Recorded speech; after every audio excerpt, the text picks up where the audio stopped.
हल्दर महाराज जी बोल रहे थे कि जैसे एक गाय के स्तन में दूध आ जाता है और वो दूध अगर बछड़े को नहीं पिलाती तो उसको परेशानी होने लगती।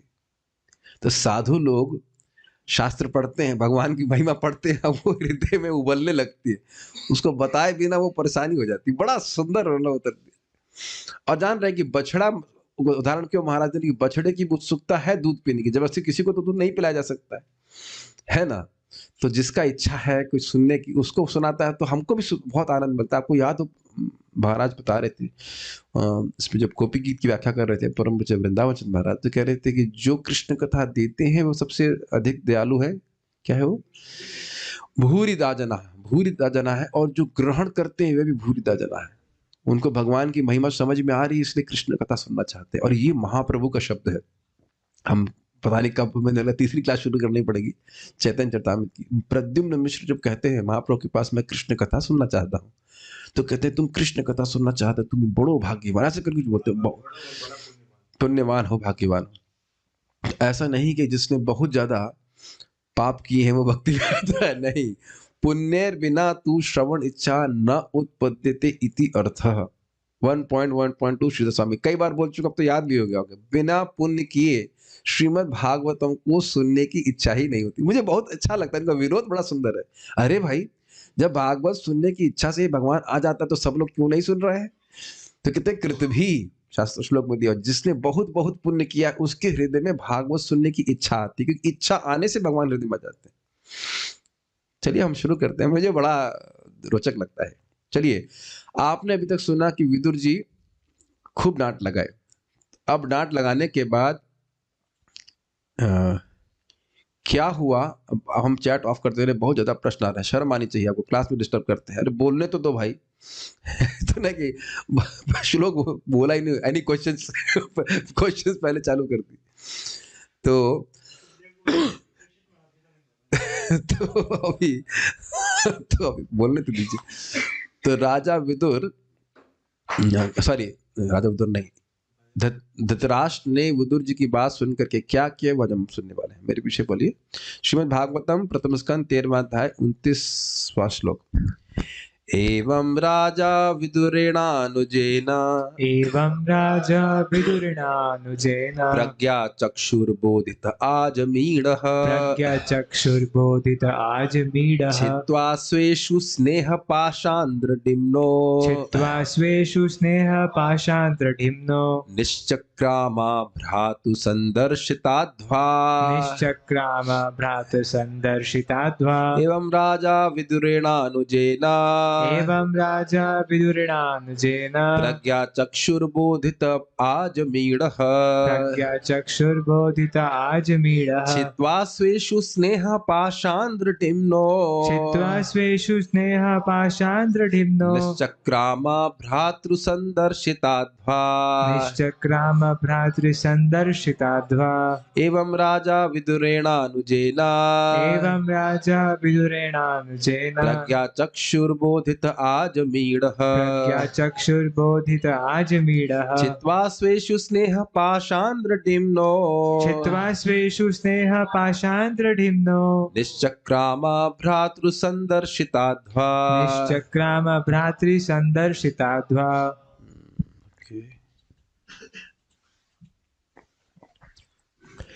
इस प्रकार आजमीड के वंशज, आजमीड के वंशज मतलब उस नाम के राजा हुए, उसके वंशज महाराज धृतराष्ट्र ने आत्मनिरीक्षण युक्त ज्ञान प्रज्ञा द्वारा पूर्णतः आश्वस्त होकर तुरंत ही अपने दृढ़ संकल्प से पारिवारिक स्नेह के सारे दृढ़ पाश तोड़ दिए। तत्पश्चात वे तत्काल घर छोड़कर अपने छोटे भाई विदुर द्वारा दिखलाए गए मुक्ति पथ पर निकल पड़े।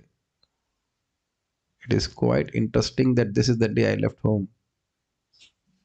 22 को मैं यहाँ ज्वाइन किया था, 21 को मैं घर पे था और इसी तरह से कुछ निकल रहे थे। It's interesting.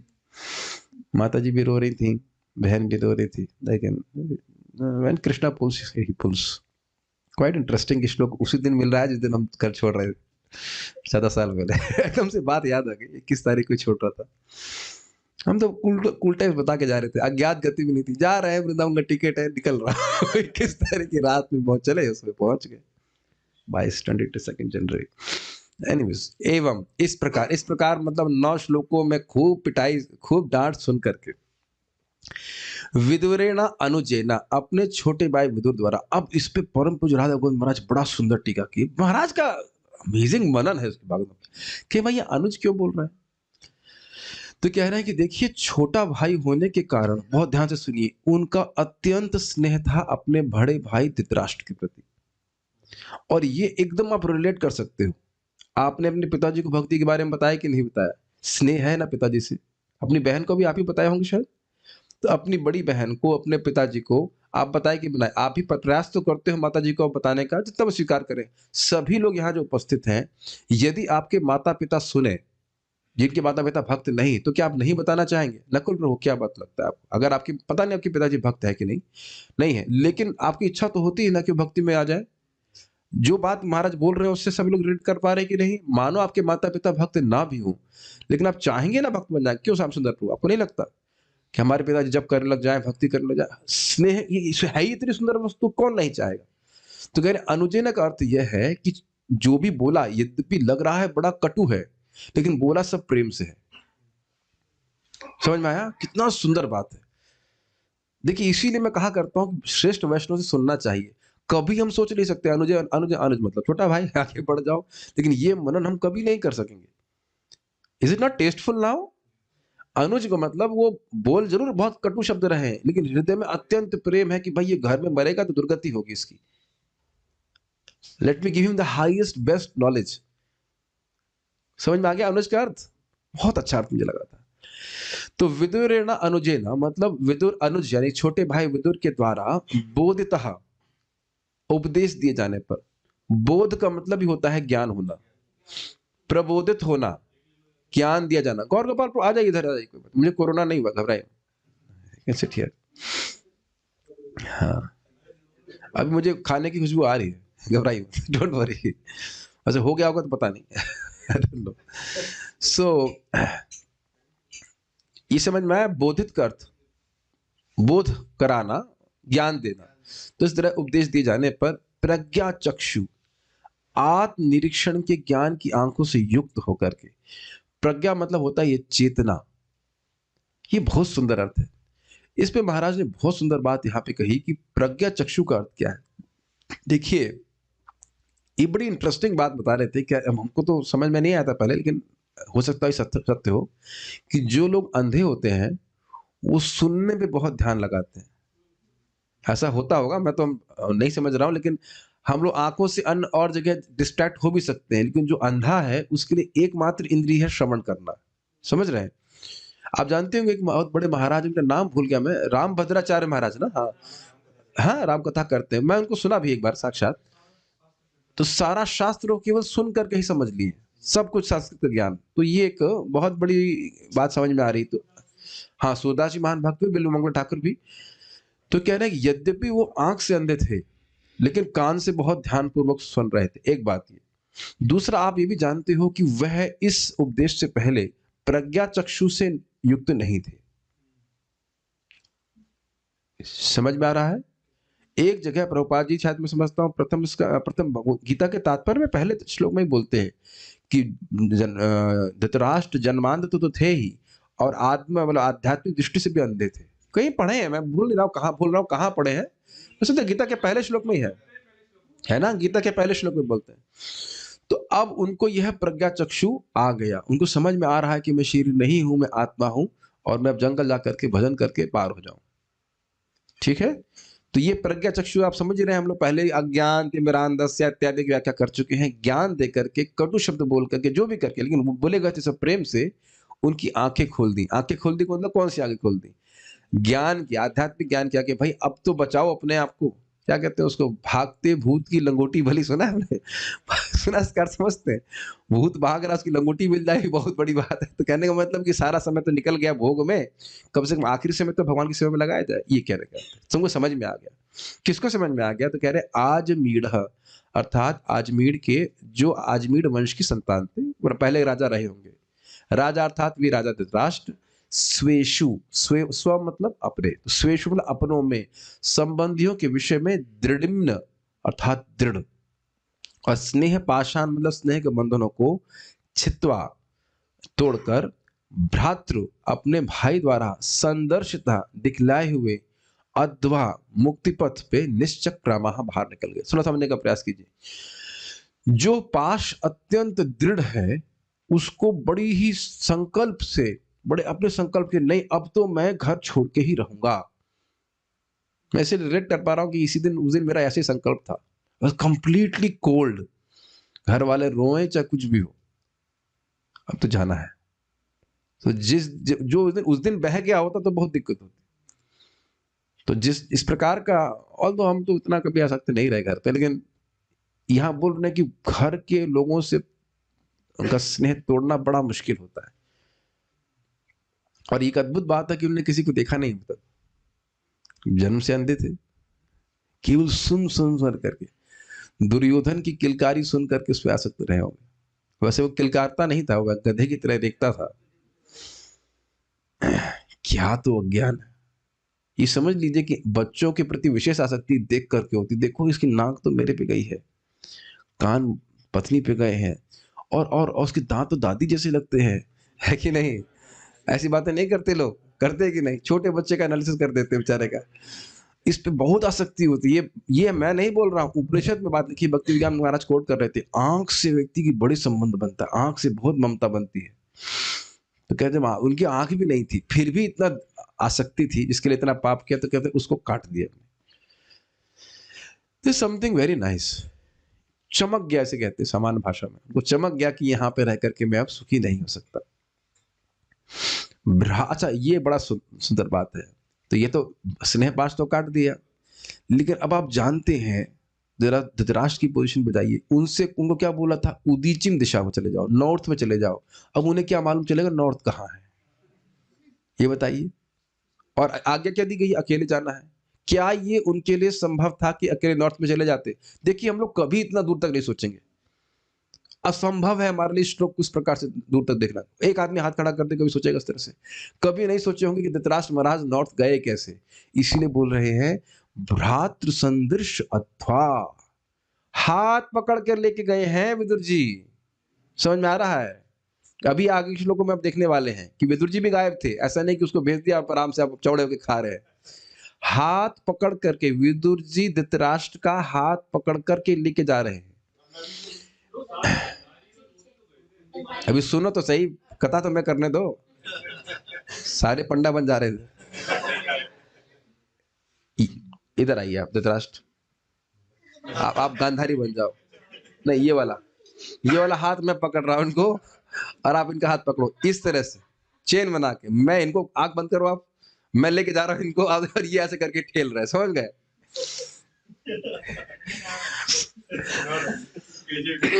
अब समझ में आ रहा है कि विदुर का प्रेम था कि भैया ये जाएगा कैसे। आप देखो इसका सीधे अर्थ क्या लेंगे। भ्राता ने जो मुक्ति का पथ बताया कि भाई जंगल चले जाओ, तू जंगल सुन कर जंगल चले, यही अर्थ लेंगे ना। लेकिन एक बस प्रश्न बन जाएगा कि अंधा व्यक्ति नॉर्थ इंडिया में, नॉर्थ में कैसे जाएगा? तो बहुत सुंदर महाराज समझा रहे थे कि अध्वा संद दिखा रहे, संदर्शिता मतलब दिखा रहे। अब दिखाने का अर्थ आप समझ रहे कि दिखा तो नहीं सकते। देखिए, दो अर्थ लीजिए संदर्शिता अध्वा का। एक तो दिखा दिया कि मुक्ति का पथ क्या है, भाई घर बार छोड़ो और जंगल जाकर तुम भजन करो, ये हो गया अर्थ। तो ये थ्योरी बता दिया, लेकिन पकड़ कर भी बताना पड़ेगा उनको कहां कहां जाएंगे। वो असहाय है, और ध्यान दीजिए कि वह किसी को साथ नहीं लेके जाने के लिए बोल रहे हैं। संजय, अभी आप देखेंगे आगे श्लोकों में, वो रो रहे हैं कि हमारे स्वामी कहां गए। संजय को भी यही लेके गए। संजय हर जगह जाते थे। क्लियर हो रहा है? तो अब देख सकते हैं कि विदुर जी उनको साथ लेके जा रहे हैं। अब एक प्रश्न आ रहा है गांधारी को, तो ये धृतराष्ट्र विदुर जी का हाथ पकड़े हैं, मतलब फॉर एग्जांपल लेफ्ट हैंड पकड़े होंगे, और उनका धृतराष्ट्र का हाथ गांधारी पकड़ी, गांधारी को भी नहीं दिख रहा है। So like this you have to understand. समझ में आ गया? कितना सुंदर एक श्लोक में, कितनी महक है, कितना सुगंध है, कितना शब्दों का अर्थ है ना। अध्वा निश्चक्रम, निकल गए, वापस आने के लिए नहीं सोच रहे थे। हाँ, स्नेह के पाश को। हाँ, अब प्रश्न यह है कि स्नेह का पाश जो है किसके प्रति। बहुत अच्छी बात आपने पूछी कि भाई पुत्र तो मरे हुए हैं, अब जो भी है, लेकिन अब युधिष्ठिर महाराज आदि से भी स्नेह कुछ होगा, सुख सुविधाओं के प्रति आसक्ति होगी। शुरुआत से तो द्वेष ही कर रहे हैं, तो हम शुरुआत से द्वेष कर रहे हैं, लेकिन अभी द्वेष नहीं कर रहे, नहीं तो खाना कैसे खा रहे होते उनका। तो स्नेह, स्नेह का पास तो देखिए अब ऐसा नहीं है, अन्य लोगों से भी कुछ ना कुछ स्नेह रहा होगा तभी तो रुके हुए होंगे। ये भी सोच सकते हैं कि मैं अंधा हूं, कहां जाऊंगा, क्या करूंगा, ऐसे कर। एवं संस्कृत देखिए, एवं राजा विदुरेणानुजेना, इस प्रकार से राजा, राजा अर्थात राजा धृतराष्ट्र, विदुर अनुजेना, विदुरेणा अनुजेना मतलब छोटे भाई विदुर के द्वारा प्रज्ञा चक्षुर बोधित, प्रज्ञा चक्षु से बोधित होकर ज्ञान जब दे दिया गया, उनको आत्मज्ञान दे दिया गया, तो आज मीढ़ अर्थात धृतराष्ट्र महाराज जो आजमीर के वंश थे, छित्वा स्वेषु देह स्नेह पाषांद्र डिम्नो, स्वेषु छित्वा, स्नेह स्नेह पाश, स्वेषु स्नेह पाशात छित्वा, जो अपने अपनों में, अपने संबंधों में आसक्ति होती है उसको काट कर दृढ़ता, दृढ़ता पूर्वक, या दो अर्थ होगा, दृढ़ता से काट करके या दृढ़ स्नेह पाश को काट के, दोनों अर्थ ले लीजिए। निष्क्रामा चले गए, कहां चले गए, कह रहे हैं भ्रातृ जो भाई ने, संदर्शिताध्वा जो मुक्ति का पथ, अध्वा मतलब मुक्ति का पथ जो भाई ने दिखाया था उस पर चल दिए। अब इसका अर्थ है कि दिखाते हुए चल रहे थे, उनके पीछे पीछे वो चल रहे थे, उनको तो कोई बहुत ज्ञान भी नहीं था कि कैसे कैसे क्या किया जाएगा। वैसे ये बात बड़ी सुंदर अगर हम अपने पे घटित करें तो कितना अद्भुत है ना, कि हम लोगों को, भाई जूम वाले डिवोटीज एक काम करिए, या तो आप वीडियो ऑफ कीजिए या तो ध्यान से क्लास सुनिए। अगर वीडियो ऑन करके सुन रहे हैं तो ध्यान से क्लास सुनिए। अब मैं नाम लेके डांटूंगा तो आप लोग कभी क्लास में नहीं आएंगे, इसलिए नाम नहीं ले रहा हूँ। अगर वीडियो ऑन है तो be attentive. Okay, I see the devotees on the zoom also. मैं रिकॉर्डिंग में डांट नहीं इंक्लूड नहीं करना चाहता, ठीक है, इट डिस्ट्रैक्ट्स मी ना। आप वीडियो ऑफ करके चाय पी सकते हैं, कुछ भी करें, but do something when you're hearing is very Bhagavatam is more important than anything what you're doing, is it not? और आप सोचिए जब आप यहाँ पे आए हैं, स्पेशली जूम डिवोटीज, अपनी स्वेच्छा से आए हैं कि नहीं, मैं कोई जबरदस्ती नहीं कर रहा हूँ, तो हियर वेरी अटेंटिवली। कहाँ चला गया था मैं? हाँ, हम अपनी बात करें तो क्या हम लोगों को हाथ पकड़ कर नहीं सिखाया जा रहा है, ये बताइए। एक एक बात, तिलक कैसे लगाएं जो आपने नहीं लगाया आज, और कब स्नान करें, है कि नहीं, एक एक बात थोड़ा ध्यान से सुनिएगा। भगवान की सेवा तो हम कर रहे हैं, लेकिन अपराध से बचेंगे तो पूर्ण लाभ प्राप्त होगा, है ना। जब करना कितना आसान है, लेकिन अपराधों से नहीं बचाया जाए तो व्यक्ति पूर्ण लाभ प्राप्त नहीं कर पाएगा। तो जो बात धृतराष्ट्र पे घटित हो रही है, कहीं कहीं हम पर भी तो घटित हो रही है, इज इट नॉट? कितनी ट्रेनिंग की जरूरत है। This is very very important, very important. एक एक व्यक्ति को कृष्ण भावना में ट्रेनिंग देने के लिए बहुत शक्ति लगती है, बहुत पेशेंस की जरूरत होती है। लोग तुरंत ग्रहण भी नहीं करते, ग्रहण करने के बाद थोड़ी सी समझ में नहीं आता कि बोल क्या रहे हैं। एक भक्त बोले 2 साल के बाद, प्रभु जी आप सही कह रहे थे, हाथ यहाँ घुटने के पास रखने से नींद नहीं आती। 2 साल के बाद उनको समझ में आई बात। कितने सिंपल इंस्ट्रक्शन है, 2 साल। हाँ आप सही कह रहे थे, ऑलमोस्ट 2, मैं तो अंदाज से बोलो 2 या 3 साल तो कम से कम बात बोले। हाँ आप सही कह रहे थे। इतना समय लगता है लोगों को स्वीकार करने में, इतना आसान नहीं होता। ये मुझे बहुत अच्छी बात लगी, हाथ पकड़ करके लेके जा रहे हैं जंगल में। ये अत्यंत उनका प्रेम था। श्रीधर स्वामी विदुर जी के उपदेश को सुनकर अजमेर के वंश में उत्पन्न राजा धृतराष्ट्र के प्रज्ञा नेत्र खुल गए। इसका अर्थ स्पष्ट हो गया, वो प्रबोधित हो गए, उन्हें आत्मज्ञान प्राप्त हो गया। उन्होंने अपने लोगों से संबंध स्नेह के बंधन काट दिया। वे घर से निकल पड़े और विदुर जी के द्वारा उपदिष्ट संसार से मुक्ति के मार्ग पर वे चल पड़े। तो एक समराइज उन्हें कर दिया, तात्पर्य प्रभुपाद जी का पढ़ रहे। श्रीमद् भागवत के सिद्धांतों के महान प्रचारक भगवान श्री चैतन्य महाप्रभु ने साधुओं अर्थात भगवान के शुद्ध भक्तों की संगति पर विशेष बल दिया है। कौन सा श्लोक है? साधु संग सर्व शास्त्र कोय, लव मात्र साधु संग सर्व सिद्धि होय। उन्होंने बताया है कि शुद्ध भक्त के साथ एक क्षण की संगति से भी उसे सारी सिद्धि प्राप्त हो सकती है। हम यह स्वीकार करते हुए तनिक भी लज्जित नहीं है, प्रभुपाद अपने बारे में बता रहे हैं, कि हमने अपने व्यवहारिक जीवन में ऐसा ही अनुभव किया है। यदि कुछ मिनट की प्रथम भेंट के समय कृष्ण कृपा मूर्ति श्री श्रीमद् भक्ति सिद्धांत सरस्वती गोस्वामी महाराज की कृपा न हुई होती तो अंग्रेजी में श्रीमद् भागवत के वर्णन का यह गुरुतर कार्य स्वीकार कर पाना हमारे लिए असंभव होता। देख लीजिए श्रील प्रभुपाद जी के तात्पर्य कितने व्यक्तिगत है। आपसे बात कर रहे हैं ऐसा लगता है ना। उस उपयुक्त क्षण में उनका दर्शन किए बिना हम एक धुरंधर व्यापारी होते, किंतु मुक्ति के मार्ग पर चलने तथा अपने गुरु के आदेशानुसार भगवान की सेवा करने के मार्ग पर अग्रसर होने में कभी समर्थ न हुए होते। ये कथा कुछ लोग ना जानते होंगे, हम बता रहे हैं आपको फिर से कि प्रभुपाद जी युवावस्था में जब श्रील भक्ति सिद्धांत सर ठाकुर से नहीं मिले थे तो वह गांधी जी के अनुयायी थे और स्वतंत्रता संग्राम में उनका मतलब बहुत रुचि थी कि पॉलिटिकल्स में क्या चल रहा है ऐसा करके। तो एक बार उनका क्या नाम था, नरेंद्र शर्मा ऐसे कोई तो नाम व्यक्ति था, नहीं नाम क्या था उसका, नरेंद्र शर्मा तो नहीं था, मैं पता नहीं, नरेंद्र कुछ था, नरेंद्र बाबू ऐसे कुछ था। नरेंद्र बाबू नाम का मित्र उनका बोला कि एक उल्टा टांगा मंदिर है, कुछ उल्टा टांगा मंदिर में एक उनका मंदिर है, उसमें मंदिर था ना वहाँ पे, बड़े मठ होगा, तो एक बहुत अच्छे साधु हैं प्रवचन कर रहे हैं तो आप आइए। तो उससे पहले तक प्रभुपाद जी का साधु में बहुत विश्वास नहीं था, क्योंकि साधु लोग प्राय बीड़ी पीते ऐसे कुछ करते। क्या मेरे को नहीं जाना, कहते नहीं फिर भी चलो। तो वहां पे जब गए तो जो भी प्रवचन हुआ उसके बाद श्रील प्रभुपाद जी ने उनसे पूछा कि जब तक भारत स्वतंत्र नहीं है तब तक आपकी कृष्ण भावना के संदेश को कौन सुनेगा। तो उन्होंने बहुत अच्छी बात बोली कि Krishna consciousness is so urgent that it cannot wait for anything. What is that? It's an emergency situation. Cannot wait for anything material.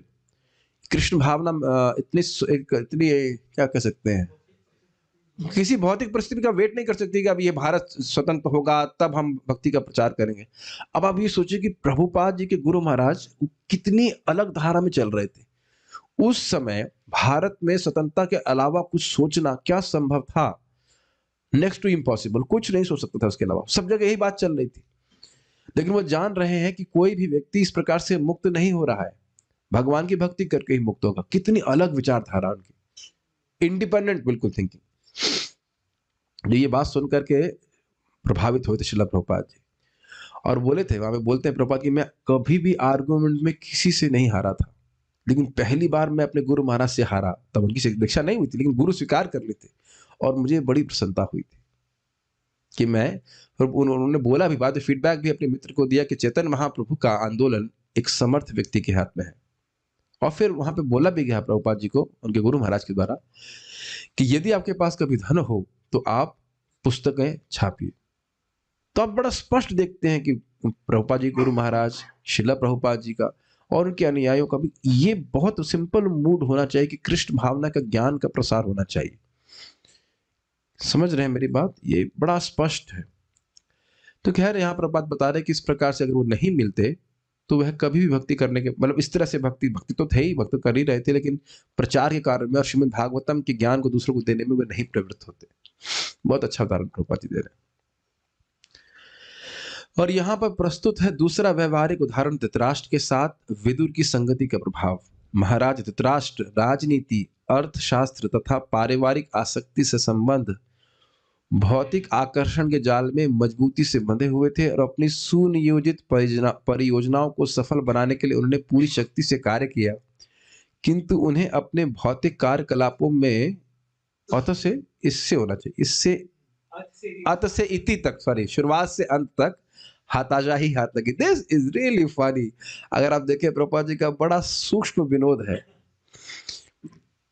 धन कैसे कमाया जाए, पारिवारिक आसक्ति है और पूरी प्लानिंग किए रहे। लेकिन देखो भाई, भगवान की प्लान से ऊपर आपका प्लान कभी नहीं है और भगवान शुरुआत से लेकर अंत तक ध्वस्त ध्वस्त ध्वस्त। कुछ समय के लिए भले वो थोड़ा सा वो समृद्ध हो गए, लेकिन भगवान आगे पूरा पूरा ध्वस्त कर दिए, 100 के 100 बच्चे मार दिए। इसके बावजूद अपने जीवन की विफलताओं के होते हुए भी उन्होंने आदर्श साधु के प्रतीक समान भगवान के शुद्ध भक्त के शक्तिशाली उपदेशों से आत्म साक्षात्कार में सर्वाधिक सफलता प्राप्त की। ये बहुत अच्छी लाइन है। यद्यपि कोई व्यक्ति भौतिक रूप से विफल भी क्यों ना हो, फिर भी इसका अर्थ यह नहीं है कि वह आध्यात्मिक सफलता प्राप्त नहीं कर सकता। Is it sinking in? ये बहुत बड़ी बात है। अगर व्यक्ति सोचे कि मैं तो भौतिक जीवन में कुछ नहीं कर पाया, तो मैं भक्ति भी में भी कुछ नहीं कर पाऊंगा, तो ये बात गलत है। भौतिक सफलता का आध्यात्मिक सफलता से कोई संबंध नहीं। अग्रीएबल? ठीक। आध्यात्मिक सफलता के लिए आवश्यक है गुरु के मार्गदर्शन में sincerity of purpose, sincerity of efforts. Sincerity of purpose, sincerity of efforts. ईमानदारी से प्रयास करें और उद्देश्य भी ईमानदार होना चाहिए। समझ में आया? ईमानदारी से प्रयास तो कर रहे हैं, लेकिन प्रयास के बदले में कुछ भौतिक चाह रहे हैं, तो उद्देश्य ईमानदार नहीं है। लोग बहुत बहुत भक्ति करते हुए दिख सकते हैं और जम के करते हुए दिख सकते हैं, लेकिन हो सकता हो कुछ वेस्टेड इंटरेस्ट हो, तो वह नहीं। सच्चे दिल से कि मैं भगवान की भक्ति को प्राप्त करूं, व्यक्ति प्रयास करे, तो भगवान तो अंदर हृदय में बैठे हुए हैं, वो आपकी बिल्कुल मदद करेंगे, 100% मदद करेंगे। ठीक है। एक बात और ध्यान रखिए कि अगर आपकी गुरुजी निस्वार्थ है, तो आप भी निस्वार्थ हो जाओगे। समझ में आया? नहीं समझ में आया? अगर गुरुजी निस्वार्थ है, तो स्वार्थी चेले का ऐसे गुरु के प्रति कोई आकर्षण नहीं होगा। मैं थोड़ा स्लो जा रहा हूं ताकि बात समझ में आ जाए। गुरुजी निस्वार्थ है, तो चेला भी निस्वार्थ हो जाएगा। कोई भी, अरे शिक्षा गुरु ही लगा पड़ा हुआ है पैसा कमाने में, नोट भरने में, तो कभी आपको बोलने वाला है भागवत पढ़ो बैठ करके, जब करो? बोलेगा ही नहीं। जो व्यक्ति पैसे के पीछे भग रहा है, वह कभी नहीं बोलेगा तुम जब करो। अब मान लो बोल भी देगा तो खुद नहीं करेगा। बीट बैग का वो सदुपयोग करेगा ठंड भगाने के लिए। हाथ में ठंड लगती है ना। सोच रहे, यू कैन नॉट, वेस्ट और ईस्ट वाला हिसाब किताब है। और जो व्यक्ति निस्वार्थ है, उसके पास स्वार्थी व्यक्ति को मिलेगा क्या? उसको मतलब ही नहीं वहां पे। वो जो महाराज बोलते हैं ना, परम पूज्य योगेंद्र महाराज, लोभी गुरु और पापी चेला दोनों नरक में ठेलम ठेला। गुरु जी को भी भक्ति से कोई मतलब नहीं है। ये क्या दृष्ट नहीं है समाज में? आप देखिए, जो गुरु जी कोई नियम नहीं बताते, उनके खूब चेले बन जाते हैं, खाली नाम मात्र के लिए उस गुरु जी और नाम मात्र के चेले। ये तो देखा हुआ है, इसमें कोई, प्रभुपाद जी खुद ही बोलते हैं, आप नियम बताएंगे तो कौन आने वाला है? वही आने वाला है जो वाकई अपनी प्रकृति चाहता है। आप ये देख लो ना, दुनिया में कितने लोग हैं जो 16 माला जाप करने के लिए सुबह उठ रहे हैं। हैंडफुल गिन सकते हैं आप लिटरली। इतना नियम कौन पालन करेगा? सिर्फ लोग इस्कॉन में दीक्षा भी लेना नहीं चाहते, बहुत नियम है इस्कॉन में। हम ठीक ना हो, खाली एक बस स्टैंप लग जाए कि हाँ ये चले हैं। अतएव शास्त्रों का आदेश है कि केवल साधुओं की संगति करनी चाहिए और अन्य समस्त प्रकार की संगतियों का तिरस्कार कर देना चाहिए। इस संबंध में बहुत सुंदर बात उदाहरण दिया जाता है ज्वेल्स का। मणि समझते हैं? तो मणि के पास जो भी आप रंग की रोशनी लाओगे, वो उसी को परावर्तित करेगी। ये बात बहुत गंभीर है। इसको हम लोग कभी, बहुत से भक्त इसलिए भक्ति से डिग जाते हैं जब इस बात को हल्के में लेते हैं। वो सोचते हैं कि हम किसी व्यक्ति का संग करेंगे और हमें कुछ होगा नहीं। It is impossible. आप किसी का संग करेंगे और कुछ होगा नहीं, ऐसा नहीं हो सकता। आप लोग हंसेंगे इस बात पे, लेकिन बड़ा आश्चर्य की बात है। एक लड़का था, परम पूज्य राधानाथ महाराज प्रवचन दिया करते थे चौपाटी में, तो पीछे बैठ करके अपने मैथ्स के पेपर सॉल्व करता, या जो भी कुछ करता रहता हो। सोच रहा था कि भाई मैं क्लास पार कर लेता हूँ, आगे जाकर प्रसाद पालूंगा। भाई यही तो कह रहे क्लास में बैठोगे तो प्रसाद मिलेगा, तो ठीक है। बाद में ये करते करते करते उसने मंदिर ही ज्वाइन कर लिया। इतना शक्तिशाली होता है साधुओं का संग। धोखा भी देने आ रहा तो वो भी परिवर्तित हो जाता है। परम पूज्य श्रीमान कृष्णानंद प्रभु बोलते हैं कि हम फ्री में प्रसाद खाने जाया करते थे। अमेरिका में थे, वो मास्टर्स कर रहे थे, तो कह रहे हैं उस फ्री के प्रसाद का मूल्य मैं अपना पूरा जीवन देके चुका रहा हूं। बड़ा विनोद बोलते हैं, कई बार बोले विनोद, भक्त लोग बहुत धोखा करते हैं। प्रबोधानंद महाराज, परम पूज्य प्रबोधानंद महाराज को भी खिचड़ी गौर गोविंद महाराज जी दिया करते। वो केवल खिचड़ी खाने जाते, बताते थे, कहते हम लोग मजाक बनाते थे, खुद बोले थे जब वो यंग थे, युवावस्था में थे और इस भक्ति में नहीं आए थे, तो विदेशी भक्तों को देखते, कीर्तन करते हुए देखते, तो उनका मजाक बनाते, क्या कर रहे हैं ये है वैसे करके। देखो अब इस्कॉन में सन्यासी हैं। ठीक है, तो अब एक प्रश्न और भी आ जाएगा कि जो लोग नौकरी करने जा रहे हैं उनको तो बाहर के लोगों से मिलना जुलना पड़ता है, तो वह आपको बाह्य संगत रखनी पड़ेगी, मतलब एक्सटर्नल बिहेवियर। उनसे हृदय नहीं खोलें, जो काम भर की बात है अपना करके कृष्ण कथा, कृष्ण नाम, कृष्ण संकीर्तन भक्तों के संग में करें तो हम सिक्योर रहेंगे। ठीक है भाई, ज्यादा से ज्यादा क्या यही बोलेंगे, आप कुछ बात नहीं करते, कहते हाँ हम बोल नहीं सकते, वो बोल देना कि हमें बोल रहे, हमको बोल नहीं सकते। कुछ बोल दीजिए, हाँ ठीक है, हमको बोलने में दिक्कत होती। ऐसा करने से साधुओं से श्रवण करने के लिए पर्याप्त सुअवसर प्राप्त हो सकेगा, जो इस भौतिक जगत में माया के स्नेह बंधन को छिन्न भन्न करने वाले हैं। तो देखिए दो बातें यहाँ पे आ रही हैं, एक ये है कि साधुओं के संग में बैठना चाहिए, और दूसरा बात आप क्या सुन रहे हैं, बैठ करके श्रवण करना चाहिए। और देखिए ये हमारे गुरु महाराज एकदम स्पष्ट, मैं लेक्चर में सुना कि हम किसी भक्त के संग बैठ करके घंटों बात कर सकते हैं, है कि नहीं, लेकिन ग्रंथ सामने रख करके बात करना ये तपस्या है। आप देखो अभी मैं क्लास समाप्त कर दे रहा हूं, आप 1 घंटा किसी भी भक्त के संग बैठ के कोई भी बात कर सकते हैं बड़े आराम से। लेकिन हाँ, सुनील प्रभु बोले नींद बिल्कुल नहीं आएगी, और मतलब ये और लेकिन संदेह रहेगा कि उसमें कृष्ण कथा कितनी है।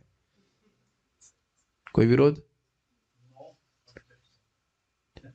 आप, मैं चैलेंज कर रहा हूं, हम जैसे क्लास समाप्त करेंगे आपको किसी भक्त में बैठ जाना, उसमें छांटना कि कितना परसेंटेज कृष्ण कथा है। कुछ श्लोक भागवत का, गीता का, सुबह से शाम हो गई है, किसी एक व्यक्ति से आप गीता का श्लोक डिस्कस किए, चैलेंज, हमारे सामने जो भक्त है, पूरा दिन बीत गया ना, किया, रीडिंग करी है कि मैं कह रहा हूं किसी भक्त से डिस्कस किया। बहुत रेयर है कि हम डिस्कस करें, बहुत रेयर होता है। इसके लिए मैं यहाँ आयोजन कर करके योजना बना बना के कथा करवाता रहता हूँ, करवाता भी रहता हूँ, करता भी रहता हूँ। इट जस्ट, और सोचो अगर हम नहीं करेंगे ऐसा तो पूरा जीवन ऐसे निकल जाएगा, हम कुछ करेंगे ही नहीं इस तरह से। तो यहाँ पे बारंबार देखिए प्रभुपाद जी के तात्पर्य में, बारंबार क्या सुन रहे हो, सुनना सुनना सुनना। और आप देख रहे होंगे कि श्रील प्रभुपाद जी के तात्पर्य जो हम बोलते हैं उसका प्रभाव होता है हमारे चित्त पे।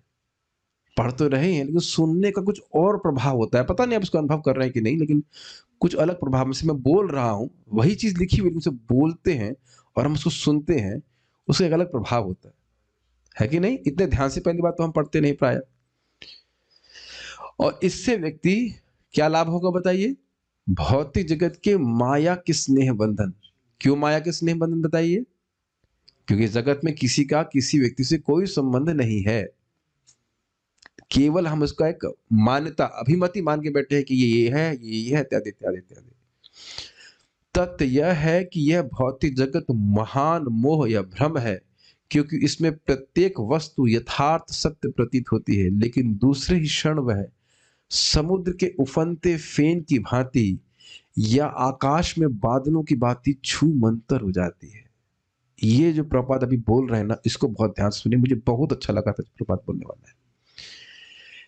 इसे कहते हैं दृष्ट की व्यक्त की उपासना।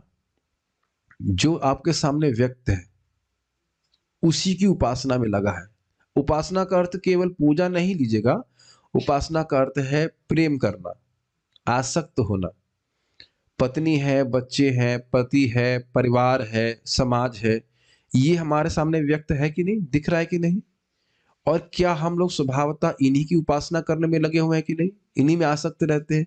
और ये व्यक्ति बिल्कुल भूला रहता है कि उसका भगवान से वास्तविक संबंध है। यही प्रभुपाद समझा रहे हैं। थोड़ा विचार कीजिए कि समुद्र के फेन की क्या सत्ता है। ए धन यौवन पुत्र परिजन एते के आछे परती तीरे, कमल दल जल जीवन टलमल भजहु हरिपद नीति रे। अर्थ सब जानते ही हैं। मैं आज विचार कर रहा था, लोग इस जगह अपने पद पोजीशन छूटने में डर उनको लगता है, और ये शरीर कब छोड़ लिया जाएगा। सुना था ना आपने, अरे तुम धन की आसक्त हो, तुम्हारा आंसू, तुम्हारा प्राण भी छीन लिया जाएगा। तो जब बातें सुनता है तो कुछ वैराग्य होगा ना। इससे पहले हम आगे जाइए, समझ रहे हैं समुद्र का फेन, समुद्र में जो बुलबुले आते हैं उसकी क्या सत्ता है। तो एक विचारनीय बात है, अब उन बुलबुलों में कोई व्यक्ति आसक्त हो तो उसकी तो मूर्खता ही कहले जाएगी ना, इज नॉट।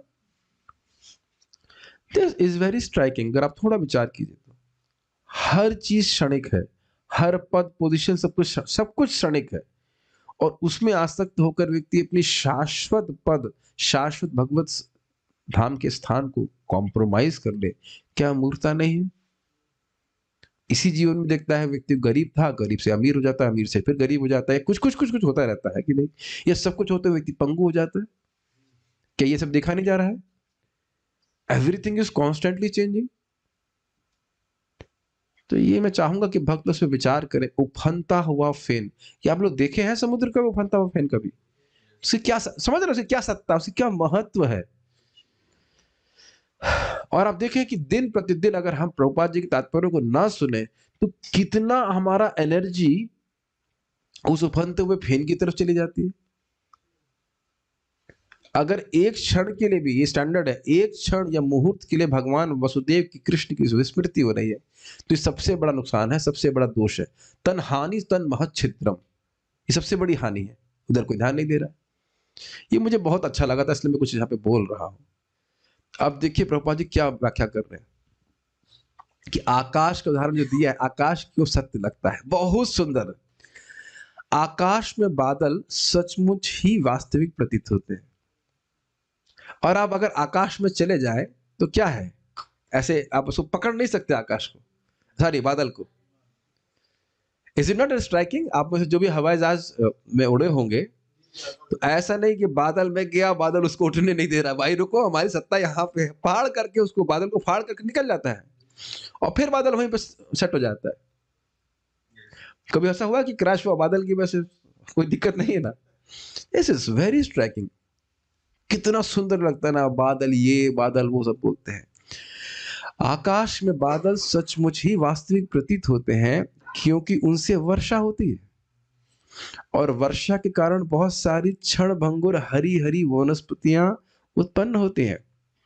किंतु कालक्रम में बादल, वर्षा तथा हरी हरी वनस्पतियां सब कुछ विलुप्त हो जाता है, लेकिन आकाश बना रहता है, और आकाश में चमचमाते तारे हमेशा ही बने रहते हैं। इसी प्रकार परम सत्य जिसकी उपमा आकाश से दी जाती है, शाश्वत बने रहते हैं, और बादल स्वरूप मोह यानी भ्रम आता जाता रहता है। कितना सुंदर उदाहरण है। Just reflect little bit upon it. हम लोग सब शाश्वत जीव हैं। उस दिन सच्चिदानंद महाराज बता रहे थे ना प्रभुपाद जी की बात, you must understand that life is eternal. हमें समझना होगा कि हमारा जीवन शाश्वत है। समझ पा रहे हैं इस बात को। लाइक आप अभी कहाँ से, कलकत्ता से वापस आ रहे हैं, तो कलकत्ता से अब जब आ रहे हो तो आप जिस ट्रेन पे बैठे या स्टेशन पे बैठे वो आपका घर नहीं है। You are very clear about it. स्थान पे हैं लेकिन ये कोई आसक्ति नहीं है आपकी। Is it not. ये हमारा घर नहीं है। ये जगत, भौतिक जगत हमारा घर नहीं है। ये भौतिक जगत हमारा घर नहीं है। दिमाग में घुसा लीजिए। We are here for very short time, बहुत कम समय के लिए है। इस शरीर की बात करें, फिर अगर भक्ति नहीं किए तो फिर चेंज, फिर चेंज, फिर चेंज। तो जो भी जब तक भी चेंज हो, लेकिन हर जीवन में हमें यही फोकस करना है कि हम भगवान की भक्ति करके और भगवान के पास पहुंच जाए। जो बुद्धिमान व्यक्ति उसको पकड़ लेगा इस बात को। मुझे बहुत अच्छा लगा ये बात। मैं कई बार बोल चुका हूं और फिर बोल रहा हूं। फिर अपने पिछले जीवन को देख लीजिए, भक्ति के पहले वाला बुलबुले की तरह था कि नहीं। जो लोग जवान है वो तो बुद्धिमान है, जल्दी समझ गए, और जो वृद्ध है वह भी। आप बताइए, वैसे आप बुरा मत मानेगा, वीके शुक्ला आप बहुत वृद्ध तो नहीं लग रहे, 60 प्लस। आप ये बताइए कि आपको लगता है कि आपको लग रहा होगा ना कि बहुत जल्दी जीवन निकल गया। What is your opinion.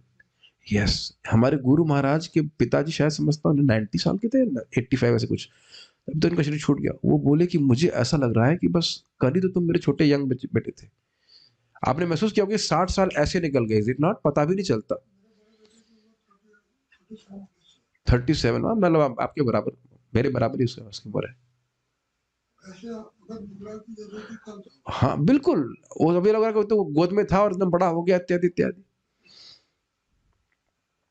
कि बड़ा अद्भुत है केवल आप ही नहीं, सभी के संग आपको लग रहा है साय से जीवन निकल जाता है और कुछ भी महत्व नहीं है ना। आप भी बुरा मत मानिएगा, आप परेशान, पता नहीं बिजनेस करते हैं कुछ, हाँ, अच्छा एडवोकेट है, तो आप देखेंगे जीवन में कितनी सारी परेशानी आई होंगी ना, ये परेशानी वो परेशानी आई है ना सभी के जीवन में। अब उसका क्या महत्व है? कुछ भी महत्व नहीं है। अब देखिए आप, अब देखिए कि जिन जिन परेशानियों के लिए आप रो रहे थे, उनको अब याद भी नहीं करते। करते हो? क्यों श्याम सुंदर, अपने पोटे वाले श्याम सुंदर, बिजनेस नहीं चल रहा है या उस सब बता रहे थे ना कि हमारे बॉस नहीं परेशान कर रहा है, अब उसको याद भी करते हो? एक दिन भी आप डिस्कस किए नहीं करते ना। यही बुरी जन प्रभु समझाते हैं कि जब में हम लोग सोचते हैं ये बड़ी प्रॉब्लम हो गई, वो प्रॉब्लम हो गई, ये प्रॉब्लम है, ये वो है, ऐसा वैसा, कोई प्रॉब्लम नहीं है। प्रॉब्लम केवल यही है कि भगवान को भूले हुए हम ये बात स्वीकार नहीं करना चाह रहे, जबकि हमें देख रहे हैं अपने जीवन में कि जिन जिन समस्याओं को बहुत मान रहे थे वो सब गायब, उनको याद भी नहीं करते। मुझे इसलिए हंसी आ रही, कभी कभी आश्रम में भी धोती के ऊपर झगड़ा कर लेते, धोती यहाँ टंगेगी नहीं, यहाँ नहीं टंगेगी, वहां होगा, ये होगा। मैं तो अंदर हंसता रहता हूँ। हमने कहा भाई दुनिया में यही प्रॉब्लम रह गई है क्या? कुछ ब्रह्मचारियों को अधिक टाइम रहता ना, कुछ नहीं तो कभी कभी धोती पे झगड़ा शुरू करते थे। ठीक है, whatever that issue has to be addressed, but हंसी आती इंटरनेट में, क्या है वस्तुतः। लेकिन देवशक्ति माता जी बहुत अच्छी बात बोली कि हमें भक्ति कभी ऐसे नहीं करनी चाहिए कि दूसरे को डिस्टर्बेंस हो। तो ये जो पॉइंट क्या, ये सब सिखाऊंगा जब क्लास में आएगा। जो कोई क्लास में नहीं आएगा तो मैं क्या सिखाऊंगा उसको, बताओ क्या? वो तो अलग बात है, आश्रम की बात तो हम सॉल्व कर लेंगे। आइडिया इज दैट बार बार ध्यान रखिए मेरे प्यारे बद्ध जीवों, इंक्लूडिंग माई सेल्फ, माया को केवल एक ही टारगेट है, आपको कॉन्स्टेंटली डिस्ट्रैक्ट करते रहे बस। जो मुख्य समस्या उसको सॉल्व नहीं करने दे। बहुत बड़ी समस्या है, क्या है? आज दूध नहीं मिला, बहुत बड़ी समस्या है ये, बहुत बड़ी समस्या है वो, उसी में व्यक्ति सोचता रहता है। एक आदमी हाथ खड़ा कर दे कि जब में ऐसा नहीं होता है, इतनी बड़ी समस्या है कि मैं जब तो बाद में करूंगा। है कि नहीं? है कि नहीं? और एक और चीज अब देखिए, जब आपका जब पूरा हो जाएगा तो वो समस्या याद नहीं रहती। आपने देखा ये? अरे अमेजिंग है ये तो, मतलब ऐसे प्रभु जी का मैं पुस्तक पढ़ रहा था, मुंह पे थप्पड़ मार रहे हो, मतलब धो धो के मार रहे हो। कितने अमेजिंग बात है कि उस समय वो समस्या बहुत बड़ी समस्या लगती है, लेकिन जब आपका जब पूरा हो जाएगा तो आपको याद भी नहीं रहेगा कि वो किस समस्या पे ध्यान कर रहा था। इतनी महत्वपूर्ण समस्या थी। It's very striking. ये अपनी भौतिक आसक्ति। देखिए बादल सत्य लगता है ना, बादल से बारिश होती है, सब फूल फल लग रहे हैं तो लग रहा है कि बड़ा उसका अस्तित्व है, लेकिन आप जानते हो कि बादल का अस्तित्व बहुत थोड़े समय के लिए, लेकिन आकाश कभी परिवर्तित होता है नहीं। तो आकाश समझ लीजिए, आकाश भगवान स्थानीय है, मतलब भगवान की उपमा दिया आकाश से, वो हमेशा रहते हैं, वो सभी का आधार है। और तारे हो गए सभी जीवात्मा, उनकी सत्ता हमेशा रहती है। लेकिन बादल ऐसा लग रहा है कि बहुत व्यक्त है, और हम जानते हैं भौतिक जगत को, पूरे संपूर्ण भौतिक जगत को एक बादल से तुलना की जाती है। देख रहे हैं इसका कितना महत्व है हमारी भक्ति से। इस प्रकार का श्रवण करने से हम डिटैच हो रहे हैं कि नहीं? प्रभुपाद जी के तात्पर्य सुनकर निश्चित रूप से डिटैच हो रहे हैं। तो बादल में व्यक्ति ग्रेजुएशन करना चाहता है, डिग्री करना चाहता है, इत्यादि इत्यादि, कि हरी भरी लग रही है सबसे, जिंदगी हरी भरी हो जाएगी, सामने बैठेंगे कटाक्ष नहीं सुनने को मिलेगा।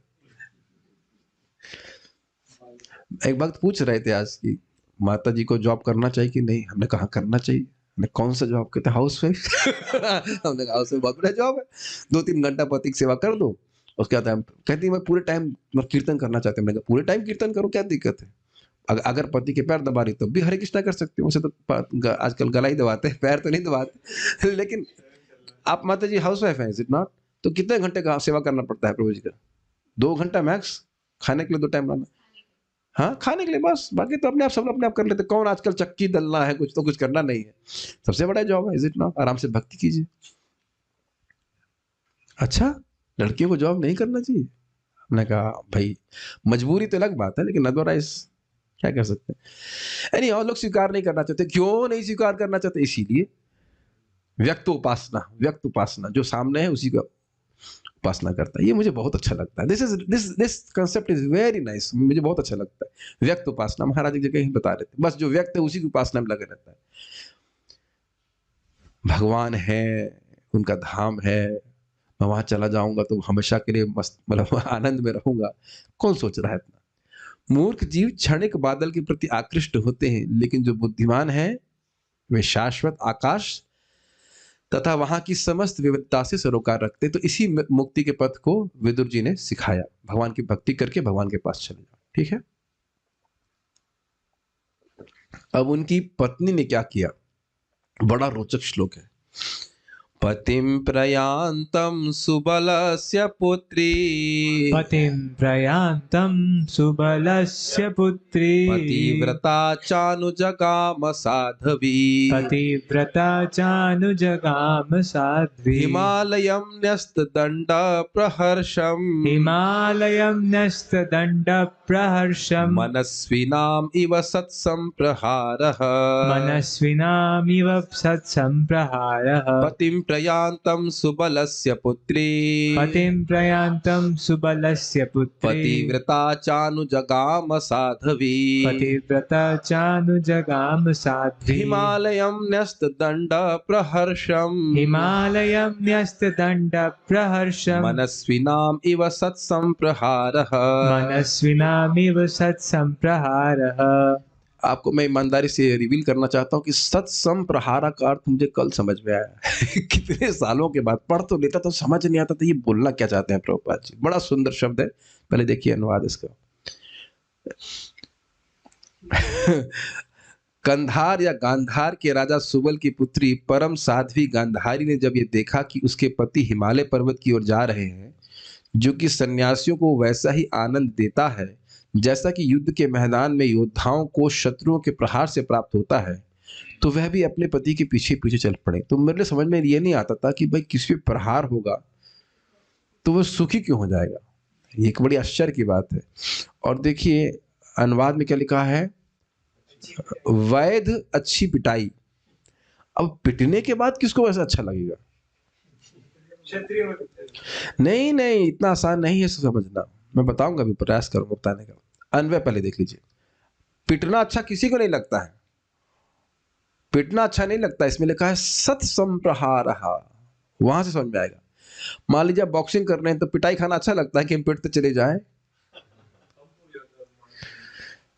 थोड़ा समझने का प्रयास कीजिएगा। अभी देखते हैं, पहले अन्वय देखिए। ततः सप्लाई किया, तत्पश्चात मतलब उसके बाद। इसके बाद मतलब किसके बाद? धृतराष्ट्र चले गए अपने भाई के साथ, तो स्वाभाविक से बात है कि अब वो भी समझ गए, भाई तो साथ ही रहती थी ना उनकी, कि चले जा रहे हैं, तुमको समझ में आ गया तो वह भी चले। यद्यपि उन्होंने इनवाइट नहीं किया, यह आगे आप देखने वाले हैं। उन्होंने कोई इन्विटेशन नहीं दिया कि तुम चलो, पहले ही बोल चुके हैं। भाई पत्नी से तो आसक्त थे ना, चलिए ये बात छोड़ दीजिए, युधिष्ठिर महाराज से आसक्त नहीं थे, पत्नी से तो बहुत आसक्त थे। उनके पास को भी काट दिया, पत्नी को पूछ नहीं रहे। ये कहीं नहीं लिखा है कि पत्नी को साथ लेके जा रहे हैं, इसलिए यहां श्लोक में लिखा है कि पीछे पीछे चल रही है वो। ठीक है, जैसे भगवान श्री राम जा रहे थे तो पत्नी को नहीं पूछ रहे थे, लेकिन माता सीता स्वयं ही उनके पीछे चल पड़ी। ततः मतलब तत्पश्चात, पतिव्रता पति को समर्पित, साध्वी अर्थात सती यानी कि सारे सद्गुण से संपन्न, सुबलस्य पुत्री सुबल राजा सुबल की पुत्री गांधारी, च मतलब भी मतलब वह भी, मनस्वी नाम महान योद्धाओं को, सत्सम्प्रहार इव जैसे वैद प्रहार जिस प्रकार सुख देता है, देता ही नहीं होना चाहिए, तथा है उस प्रकार न्यस्त दंड संन्यास आश्रम के दंड को स्वीकार करने वालों के लिए प्रहर्षम जो हर्ष का विषय है। क्या हर्ष का विषय? हिमालयम, उस हिमालय प्रदेश को, प्रयांतम घर त्याग कर जाते हुए, पतिम अनुजगामा अपने पति के पीछे पीछे चल पड़ी। अब इसको देखने का प्रयास कीजिए। पतिम प्रयांतम, जब उनके पति जा रहे थे, किसके पति? सुबलस्य पुत्री, सुबल राजा की पुत्री गांधारी के पति जा रहे थे। उनका क्या विशेषण था? कह रहे हैं पतिव्रता, वह अपने पति को समर्पित थी। पतिव्रता मतलब पति जिस स्थिति में रहेगा उससे उसी स्थिति में रहूंगी, इसीलिए आप जानते हैं उन्हें पट्टी बांधी थी, पता है ना। चा मतलब भी, तो वह भी अनुजगाम उनके पीछे चलने लगे। क्यों? साध्वी सद्गुण संपन्न थी। कहां चली गई? कह रहे हैं हिमालयम। तो अब कहेंगे कि भाई हिमालय तो बड़ा दुख देने वाला है, वहां कैसे चली गई? वह तो सुकोमल थी, स्त्री थी। तो कह रहे नहीं, हिमालय सबको दुख नहीं देता। न्यस्त दंड प्रहर्षम, बड़ा सुंदर इसका अर्थ है। देखिए न्यस्त दंड का अर्थ क्या है। न्यस्त दंड को श्रीधर स्वामी तो बहुत एक्सप्लेन नहीं किए हैं, लेकिन उसी पे वंशीधर जी टीका किए हैं और अन्य श्रीमद वीर राघवाचार्य भी टीका किए कि देखिए जो व्यक्ति न्यस्त त्याग दिया है दंड देना, दंड देना समझ रहे हैं, दूसरों से द्रोह करना, तो काया से, वाणी से और मन से, ये इससे दूसरे को द्रोह ना देने का संकल्प सन्यासी का होता है। समझ में आ रहा है? न्यस्त दंड का अर्थ समझ में आ रहा है? एक अर्थ आप यहां समझ रहे हैं कि वो सन्यासी का दंड स्वीकार किया, लेकिन आप जानते हो कि इस दंड के भी 3 भाग होते हैं उसमें। उस अर्थ क्या है? जीव, मतलब 4 भाग होते हैं एक्चुअली, काया, वाणी और मन से, और जीव भी स्वयं भगवान को समर्पित हो, अर्थात दूसरे से द्रोह करने का कोई अवकाश नहीं है। ये बात समझ में आ रही है? न्यस्त दंड, दंड मतलब दूसरे को दंड देना। तो काया से, वाणी से, शरीर से, काया से, वाणी से और मन से किसी को दंड ना देना, इस प्रकार के सन्यासी, उनके लिए हिमालय अत्यंत सुखकर है। तो क्या धृतराष्ट्र यही, अब ये समझ में आना हो जाएगा, ठीक है तो उनके लिए सुखकर है तो इनके लिए कैसे हो गया? तो धृतराष्ट्र कौन सा संकल्प लेके चले? क्या धृतराष्ट्र ये न्यस्त दंड का संकल्प लिए हैं कि नहीं लिए हैं? भले ही वो सन्यास नहीं लिए हैं, लेकिन अब तो समझ लिया कि सहूंगा सब कुछ, लेकिन अब किसी के प्रति कोई प्रतिरोध नहीं करूंगा। Make sense? तो वही संकल्प माता गांधारी का भी हुआ। ये अभी आप देखेंगे कि वो जो तपस्या कर रहे हैं वैसे वही तपस्या कर रहे हैं। तो कह रहे हैं यह कैसे भाई, कोई कष्ट दे रहा है तो सुख कैसे मिल सकता है? तो कह रहे हैं मनस्वी नाम इव। बड़ा अद्भुत अर्थ है यहाँ मनस्वी नाम का अर्थ लग रहा है योद्धा, हमको समझ में नहीं आया, लेकिन मनस्वी मतलब होता है मननशील, लेकिन यहाँ अर्थ लिया गया है कि मनस्वी अर्थात जो योद्धा है। तो जो भी अर्थ लिया गया वैसे लेंगे। मनस्वी नाम इव सत्संप्रहार। देखिए जैसे योद्धाओं को सद वैध प्रहार अच्छा लगता है, ये ध्यान दीजिएगा। वैध प्रहार का अर्थ क्या है? मान लीजिए मैं एक योद्धा हूं और श्री कृष्ण प्रभु योद्धा है और हम आपस में युद्ध कर रहे हैं, तो आप अगर हम सामने से ईमानदारी से बाण चलाते हो तो अच्छा लगता है, लेकिन कोई पीछे से आके बाण चलाता है तो बिल्कुल नहीं अच्छा लगता है। ये समझ में आ रहा है? मैं एक उदाहरण दूंगा महाभारत का। सात्यकी को, अब मैं याद नहीं आ रहा हूं कौन, लेकिन एक योद्धा पीछे से कुछ मारने वाले थे, वो तलवार या कुछ ऐसे कुछ उठाए, इतने में ही अर्जुन अपना बाण चलाकर उनका हाथ काट दिए। तो उनका हाथ देख रहे थे ऐसे, हाथ वाह व्हाट इज दिस, हाथ गया उनका हाथ से काम से। तुमको बड़ा बुरा लगा कि ये कैसे आपने किया? तो फिर आप सही कर रहे थे, आप पीछे से वार कर रहे थे सात्विकी पे, और मेरा कर्तव्य है कि सात्विकी की मैं रक्षा करूंगा। आप सही कर रहे थे। तो समझ में आया सत्संप्रहार का अर्थ? आमने सामने युद्ध हो रहा है, ईमानदारी से वो वार कर रहा है तो उसको अच्छा लगता है। और आप कई बार महाभारत अगर मतलब से पढ़ेंगे तो इस प्रकार का वर्णन है, वह सराहना भी करते थे। मैं समझ रहा हूं भागवत में भी जब युद्ध का वर्णन है, वहां पे क्या नाम है इनका, ये इंद्र और वृत्तासुर, तो वह भी एक दूसरे की सराहना कर रहे हैं। समझ रहे हैं बात? और भी कहीं युद्ध हुआ है, मुझे याद नहीं आ रहा। हाँ, हिरण्याक्ष की प्रशंसा करते हैं वहां। मैं तो अब मैं नहीं, विष्णु अपने आप को तो हारा हुई मानते हो, तो चांस था कि जीत गए। वो तो खैर थोड़ा विनोद की बात थी, लेकिन ये आप देखें क्षत्रिय लोग आपस में युद्ध कर रहे हैं, सामने सामने युद्ध होता है तो उसको अच्छा मानते हैं, पीछे से कोई वार करे तो उसको अच्छा नहीं माना जाता। इवन आप देखेंगे कुछ हद तक भगवान श्री राम ने जब बाण चलाया था उसके ऊपर, क्या नाम था, बलि, तो उसको अच्छा नहीं लगा था बात। और तो फिर उन्होंने बोला कि भगवान राम ही तो बोलने बहुत तेज है, बोले कि यदि तुम क्षत्रिय हो तो ये क्षत्रिय का कर्तव्य है कि अपने ही भाई की पत्नी को रख ले, तो तुम क्षत्रिय वाला ट्रीटमेंट तो डिजर्व नहीं करते हो। और अगर तुम जानवर हो, कहो मैं जानवर हूं, जानवर को तो पीछे से मारते ही, तो क्या दिक्कत है? भगवान राम बोलने बड़े तेज है, सब जानते हैं धर्म क्या है। सुना होगा अपने बात, बड़ा अच्छा लगता है। तो ये समझ में आया कि क्यों उपमा कैसे दी जा रही है। यद्यपि प्रहार है लेकिन वैध है, धर्म के अनुसार है, तो उनको अच्छा लगता है, वो उत्साहित होते हैं, जैसे अपने वर्तन उत्साहित होते हैं। जैसे कि आप देखेंगे भगवान श्री कृष्ण पे भीष्म पितामह बाण मार रहे थे तो उससे और उनका क्षत्रिय भाव पुष्ट हो रहा था। ठीक है ये बात।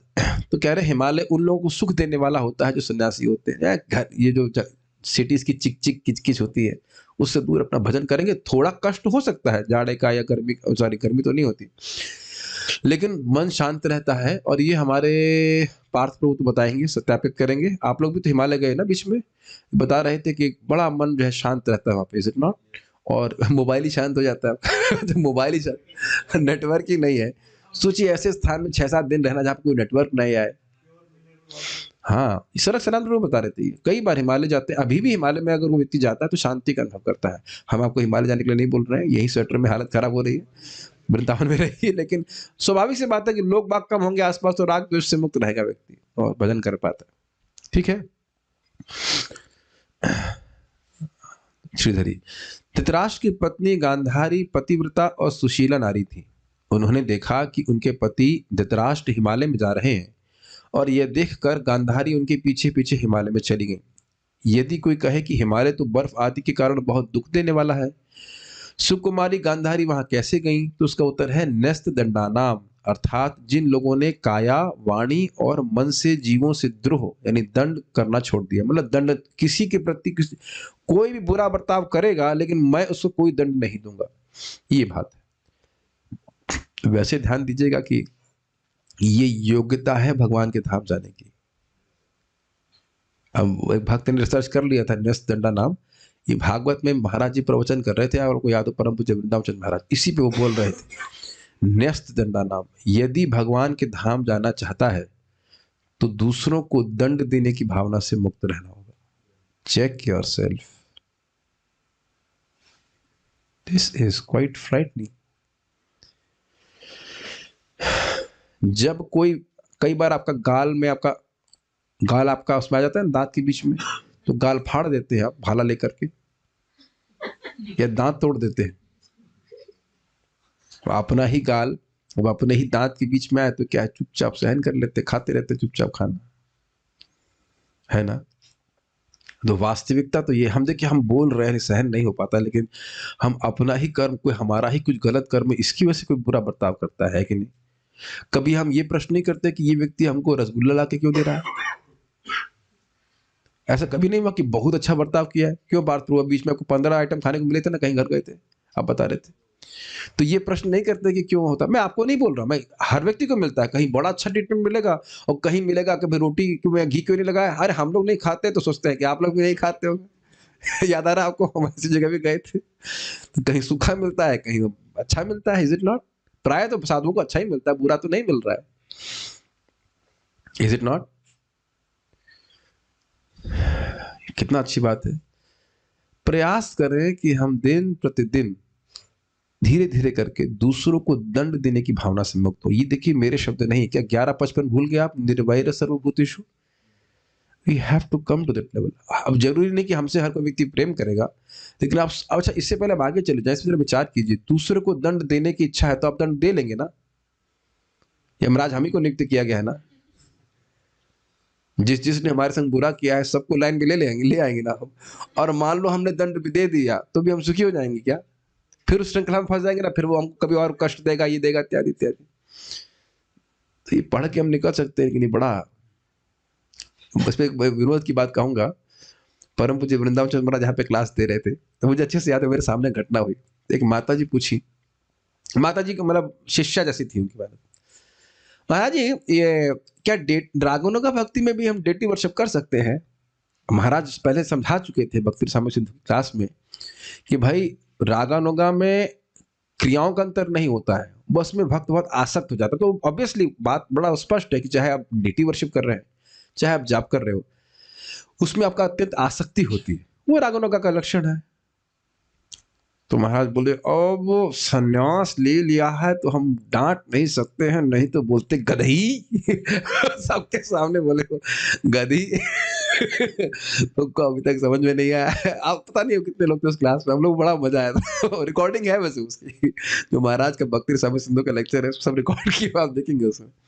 पता नहीं उसमें दिन रिकॉर्डिंग थी कि नहीं, लेकिन बोले क्योंकि वही बोले थे सन्यास ले लिया हूँ तो अब वाणी से भी दंड नहीं दे सकता हूँ, डांट नहीं सकता हूँ, तो इस कारण नहीं तो बोलता गधी कैसे करके, वो भी हंस रही थी आया करके। पब्लिक में से बोल देना, मतलब काफी लोग पब्लिक में 50-60 लोग थे, जो भी 30 लोग होंगे। लेकिन ये बहुत बड़ी बात है, सन्यासी मतलब इस प्रकार का अभ्यास करना चाहिए।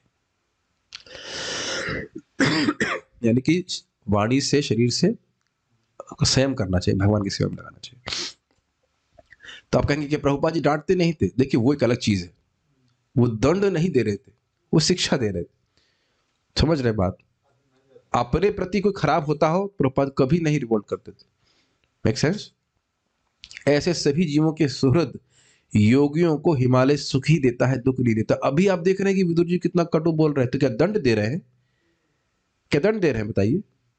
अभी आपने सुना 9 श्लोक में धाए धाए कटु ही कटु बोला है, लेकिन वो दंड नहीं दे रहे हैं। ऐसा नहीं कि धृतराष्ट्र ने कुछ के प्रति द्रोह कर रहे हो, उनका लाभ करना चाहते हैं, ठीक है ना? तो ऐसे जीवों को हिमालय बहुत सुख देता है।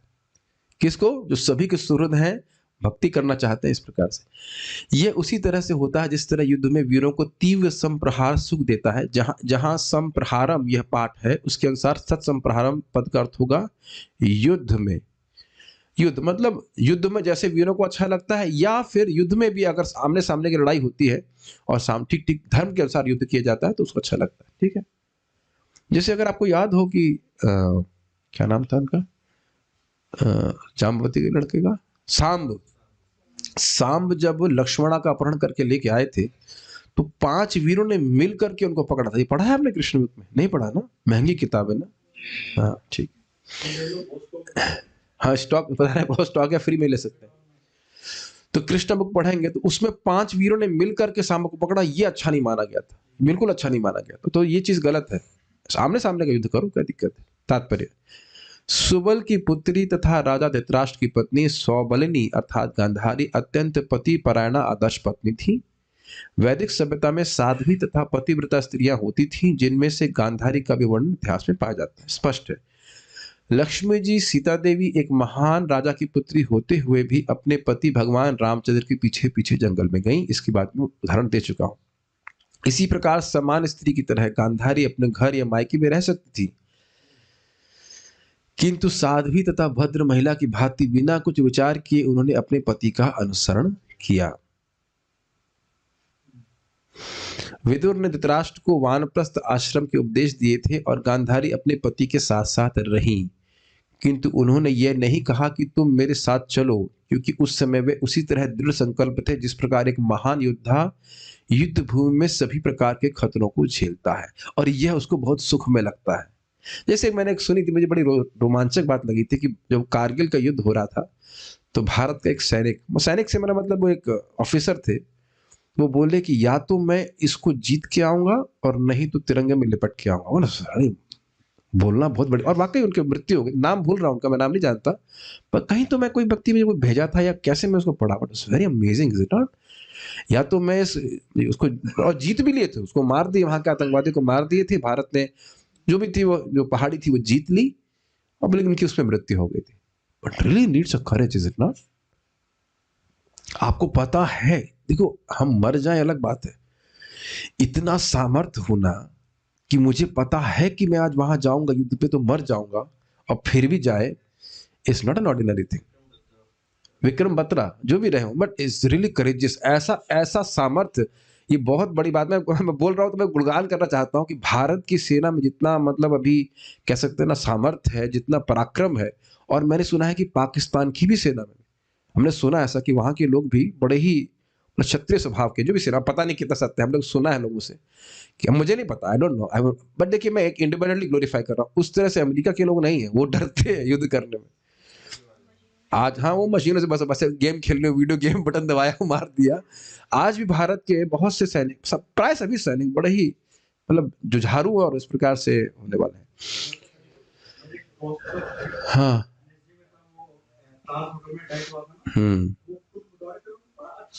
हाँ, बता रहे हैं कि इनके मित्र जो है एनएसजी कमांडो हैं, और वो ताज होटल में जो बॉम्बिंग, जो भी आतंकवादी से युद्ध कर रहे थे, उनको बड़ा अच्छा लग रहा था। तो आप वो कहेंगे अच्छा लग रहा था, हम तो भाग जाएंगे वहां से। मुझे याद है हम लोग इस्कॉन का, भाई हम तो थोड़े थोड़े ब्राह्मण बनने का प्रयास कर रहे हैं, क्षत्रिय तो बिल्कुल नहीं है, तो हम लोग इस्कॉन कारमूल में थे। उस टाइम कुछ बना नहीं था, तो कहीं जोर से बाहर कहीं कोई गोली चला दिया तो हम लोग की हालत खराब हो रही थी, कहीं कोई इधर गोली वोली तो नहीं मार देगा। तो हमारा तो ऐसा कोई हृदय नहीं है, उसे तो कोई खून भी नहीं देखा जाता। लेकिन होता है ऐसे, मतलब क्षत्रिय का ऐसा भाव होता है। यहाँ पे बात आ रही है तो एक छोटा सा बात बोलना चाहता हूँ कि एक ब्राह्मण निर्भीक होता है ज्ञान के कारण, एक क्षत्रिय निर्भीक होता है शौर्य के कारण, और एक मूर्ख निर्भीक होता है अंधकार के कारण। उसे पता ही नहीं कि मृत्यु कभी आ जाएगी। It's a different kind of fearlessness. तो ये बात अच्छी बोल, समझ रहे हैं, वो पहले से ही क्षत्रिय थे, मरने का डर तो धृतराष्ट्र को पहले से ही नहीं था, देखा जाए वास्तविक रूप से तो क्षत्रिय है। अब उस भावना को जागृत कर दिया गया था, हाँ करके आप मरना तो है ही। तो जैसे एक क्षत्रिय युद्ध क्षेत्र में जाता है, या तो मैं मारूंगा या पार हो जाऊंगा, यही तो बात होती है ना। तो उसी प्रकार से मैं तो अब जंगल जा रहा हूं, मैं तो मरूंगा, और या तो फिर मरना तो है ही, क्यों ना एक ग्लोरियस मृत्यु प्राप्त की जाए। ठीक है,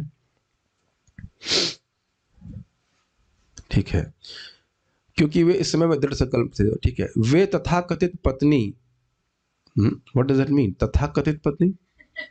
तथाकथित मतलब क्या है? ईमानदारी से पत्नी नहीं स्वीकार किए थे, तथाकथित सो कॉल्ड, क्योंकि जगत में मान लेता है कभी पिछले जन्म में पत्नी पति वैसे रहता है। या संबंधियों के प्रति अब तनिक भी आकृष्ट न थे, उन्होंने अकेले ही जाने का निश्चय किया था, किंतु साध्वी नारी के रूप में गांधारी ने अंतिम क्षण तक अपने पति का अनुसरण करने का निश्चय किया। महाराज धृतराष्ट्र ने वानप्रस्थ आश्रम स्वीकार कर लिया। इस अवस्था में स्त्री को स्वेच्छा से सेविका रूप में साथ रहने की अनुमति है, लेकिन संन्यास आश्रम में कोई भी पत्नी अपने पूर्व पति के साथ नहीं रह सकती। ये समझ में आया? भोग का कोई स्कोप ही नहीं है, दोनों लोग केवल भगवान की भक्ति करें, ये वानप्रस्थ है। देखिए एक बात तो मैं सबसे निवेदन करूंगा, संन्यास तो देखो मत लेना, संन्यास नहीं ले पाते लोग, लेकिन वानप्रस्थ तो बहुत प्रैक्टिकल है कि नहीं? कब भाई दोनों ही लोग कम से कम इस जगत के झंझट से छूट करके भगवान की भक्ति करें, इसमें क्या कठिनाई है? कि ये भी कठिन है कि नहीं? संन्यास लेना तो बहुत कठिन है, लेकिन वानप्रस्थ तो is like kind of practical, is it not? अगर दोनों पति पत्नी भक्ति किए हैं, कर रहे हैं, मान लो 40 साल से भी शुरू किया है, तो 50-55 में तो छोड़ जा सकता है कि नहीं? लेकिन हम लोग कब तक आप धागे बांध अटैच करते रहेंगे? मेरी बात समझ में आ रही है? वो यहाँ आने के बाद भी, धाम में आने के बाद भी, अरे अब बबुआ का ये हो गया है, नाती का बुखार चढ़े बा, ये चढ़ गया वो चढ़ गया, इसी में पड़े पड़े रहे। देखिए मैं तो अपनी माँ को बोल दिया, नोएडा नहीं जाओ, आप नोएडा जाओगी तो बहन यहाँ नहीं आएगी। तूने स्वीकार कर लिया, वो कहीं नहीं जाती। कोई कहता है यहाँ आइए भाई, नहीं हम जाएंगे नहीं, जिसको मिलना हो यहाँ आओ। यहाँ आएगा तो धामवास मिला कि नहीं मिला? नहीं तो ऐसे तो वृंदावन को आता नहीं। और ये एकदम सफल रहा। मेरी बहन 1 साल रह के चली गई यहाँ। जो व्यक्ति 2 घंटा नहीं रुकता था वृंदावन में, पार्थ प्रभु जानते हैं, हम लोग कहते हैं हाँ मेरी बहन आ रही है, आप जीसीस बुक करिए, 2 घंटा रुक करके भाग जाती थी यहाँ से। 1 साल धामवास मिला, उसका अनंत लाभ हो गया, शाश्वत रूप से लाभ हो गया, पूरी दिमाग ही घूम गया उसका। बहुत अच्छी बात है, कभी ना पहुंचे आप यहाँ से, अब सीधे यमुना पहुंचे है कि नहीं? क्यों श्री कृष्ण प्रभु, अगर आप वहां नोएडा मटकी रहते तो आपके परिवार वाले नोएडा में आते, नो आइडिया जोन लेकिन धाम में आए तो धाम का संपर्क तो हो रहा है ना, भगवान का संपर्क प्राप्त हो रहा है ना, इस तरह एकदम स्थिर हो जाना चाहिए। बहुत ये हम धाम की महिमा समझ नहीं रहे। आप भी कभी जाना मत घर अपने, क्या नाम है आपका? अंकित प्रभु, जिसको मिलने आना यही मिलने आना। Unless you are going for preaching, is it not? बाहर जा रहे प्रचार के लिए जा रहे तो काय के लिए जाना? या वो कुछ काम है तो अलग बात है। मैं तो ऐसे लालची हूं इस मामले में, एक बार पार हो जाए हम, मजा आ जाए, सारी समस्या सॉल्व हो जाए, ना कभी बुखार आएगा ना कभी खांसी आएगी, इज इट नॉट? एक बार सिद्ध ध्येय प्राप्त हो गई, होगा काम। तो केवल यहाँ शरीर छोड़ना है, बस भजन करते रहिए। ठीक है, ये समझ में आ रहा है बात? संन्यास में पत्नी नहीं रह सकती। नागरिकता की दृष्टि से सन्यासी मृत मनुष्य समझा जाता है, अतएव उसकी स्त्री अपने पूर्व पति से किसी प्रकार का संबंध न रखने के कारण विधवा हो जाती है। स्पष्ट है? महाराज धृतराष्ट्र ने अपनी श्रद्धालु पत्नी को मना नहीं किया और वे स्वेच्छा से अपनी पति का अनुसरण करती रहीं। सन्यासी लोग सन्यास आश्रम के प्रतीक स्वरूप दंड धारण करते हैं। सन्यासी 2 प्रकार के होते हैं। श्रीपाद शंकराचार्य के मायावादी दर्शन का अनुसरण करते हैं, वे केवल एक दंड स्वीकार करते हैं, मैं जीव और ब्रह्म एक है, भगवान एक है, ऐसे बोलते हैं। किंतु जो वैष्णव दर्शन का पालन करते हैं वे 3 संयुक्त दंड धारण करते हैं, त्रिदंडी। अर्थात मन से वाणी से और कर्मों से भगवान को सेवा करना है, भगवान की ही सेवा करनी है। मायावादी सन्यासी एक दंडी स्वामी होते हैं, जबकि वैष्णव सन्यासी त्रिदंडी स्वामी, या और स्पष्टता से कहा जाए तो त्रिदंडी गोस्वामी कहलाते हैं, जिससे मायावादी चिंतकों से अंतर किया जा सके। एक दंडी स्वामी अधिकांशतः हिमालय के प्रेमी होते हैं, लेकिन वैष्णव सन्यासी वृंदावन तथा पुरी के लिए इच्छुक रहते हैं, जिसे महाप्रभु ने दर्शाया। वैष्णव सन्यासी नरोत्तम होते हैं, जबकि मायावादी सन्यासी धीर होते हैं। ये थोड़ा समझ में आ रहा है? नरोत्तम की डेफिनेशन क्या थी? जो पूरा जीवन भक्ति करता रहा, ठीक, और अंत में भी भक्ति किया। धीर व्यक्ति है, एंड में आकर कुछ आध्यात्मिक अनुशीलन कर रहा है। महाराज धृतराष्ट्र को धीरों का अनुगमन करने की सलाह दी गई थी, क्योंकि उस अवस्था में उनके लिए नरोत्तम बन पाना कठिन था। ठीक है, स्पष्ट है। तो ये बहुत प्रैक्टिकल है। अगर आप कहो कि हम वानप्रस्थ भी नहीं स्वीकार कर सकते, तो फिर ये क्या बोले, डांट तो नहीं लगाना चाहते, लेकिन अच्छा नहीं। आखिरी श्लोक आज का, आखिरी श्लोक है कि और भी है इसमें? 31 ही तो है ना। अब इन दोनों के चले गए, ये तो ये लोग बताए नहीं कि हम कहाँ जा रहे हैं। तो युधिष्ठिर महाराज पे क्या प्रभाव हुआ, युधिष्ठिर महाराज पे क्या हुआ देख करके, तो ये देख रहे हैं आप। अजात शत्रु कृत मैत्रो हुताग्नि, अजात शत्रुः कृतमैत्रो हुताग्नि, विप्रान्नत्वा तिलगो भूमिरुक्मैः, विप्रान्नत्वा तिलगो भूमिरुक्मैः, गृहं प्रविष्टो गुरुवन्दनाय, गृहं प्रविष्टो गुरुवन्दनाय, न चापश्यत् पितरौ सौबलिं च, न च पश्यत् पितरौ सौबलिं च। अजात शत्रु महाराज युधिष्ठिर ने वंदना करके, सूर्यदेव को अग्नि यज्ञ अर्पित करके तथा ब्राह्मणों को नमस्कार करके एवं उन्हें अन्न, गाय, भूमि तथा स्वर्ण अर्पित करके अपने नैतिक मतलब नित्य प्रातःकालीन कर्म किए। तत्पश्चात वे गुरुजनों का अभिवादन करने के लिए राजमहल में प्रविष्ट हुए, किंतु उन्हें न तो उनके ताऊ मिले, न ही राजा सुबल की पुत्री गंधारी अर्थात ताई मिली, और विदुर जी भी नहीं मिले। अनुवाद देखिए। कृत मैत्र, देवताओं की वंदना करते। ओम मित्राय नमः, क्या मतलब है इसका? सूर्यदेव को प्रणाम करता हूं। तो मित्र शब्द जो है वो सूर्यदेव के लिए है। तो कृत मैत्र का अर्थ है कि संध्या वंदन करके, सूर्य की उपासना करके। अब समझ में आया प्रभुपाद जी अनुवाद में क्यों लिख रहे हैं कि सूर्य की पूजा करके?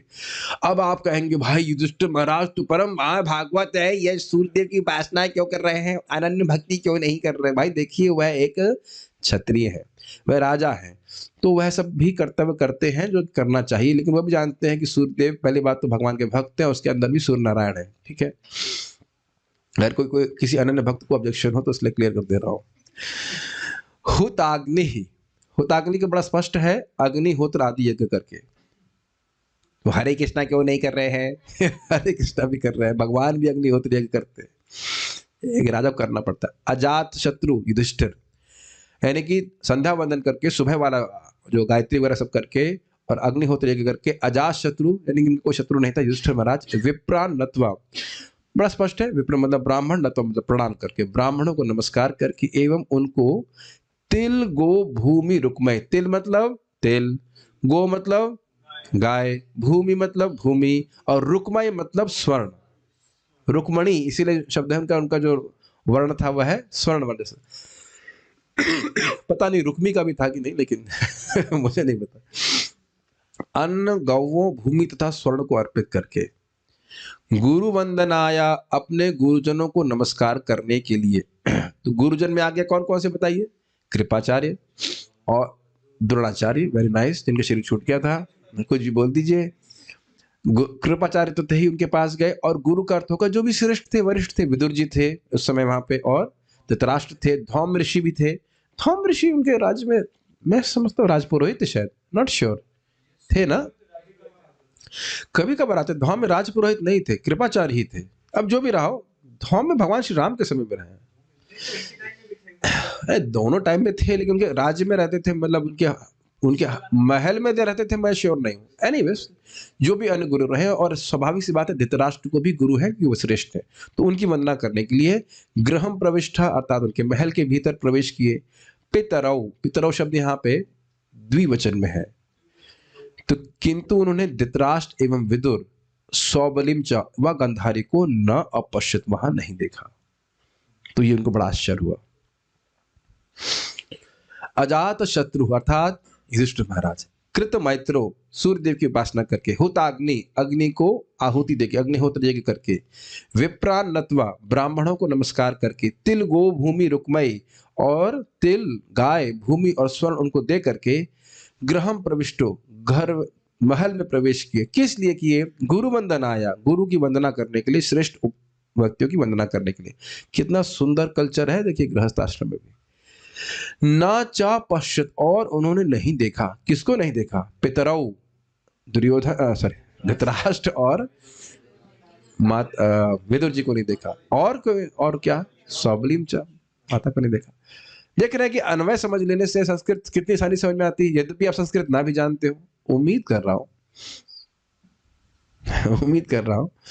और आप देखेंगे कि अजात शत्रु कम से कम 10 बार तो मैं लगता है आ ही चुका होगा शब्द। अगर आप नियमित रूप से भागवतम सुन रहे हैं, अजात शत्रु मतलब जिसका शत्रु कभी जन्म ही नहीं लिया। कौन है वो? युधिष्ठिर महाराज, है कि नहीं? ओके। विप्र शब्द आप समझते हो, नत्वा समझते हो, बार बार वो शब्द सुनते सुनते संस्कृत आने लगती है। बस कृतमैत्र श्रीधरी, कृतमैत्र पद का होना चाहिए। पद का विग्रह है। कृतम मैत्रम मित्र दैवत्यम संध्या वंदम, ये नाम बेसिकली बात है कि मैत्र मतलब सूर्यदेव, उनकी उपासना करके। मूल में पितरौ शब्द से धृतराष्ट्र और विदुर दोनों कहे गए हैं, द्विवचन है मूल मतलब संस्कृत में। संध्या वंदन के अधिष्ठाता देवता क्योंकि मित्र अर्थात सूर्यदेव है, अतएव संध्या वंदन को मैत्र शब्द से कहा गया। कृत मैत्र अर्थात कृत संध्या वंदन। कृत मैत्र मतलब सूर्यदेव की उपासना की अर्थात संध्या वंदन किया, ये बोल रहे हैं।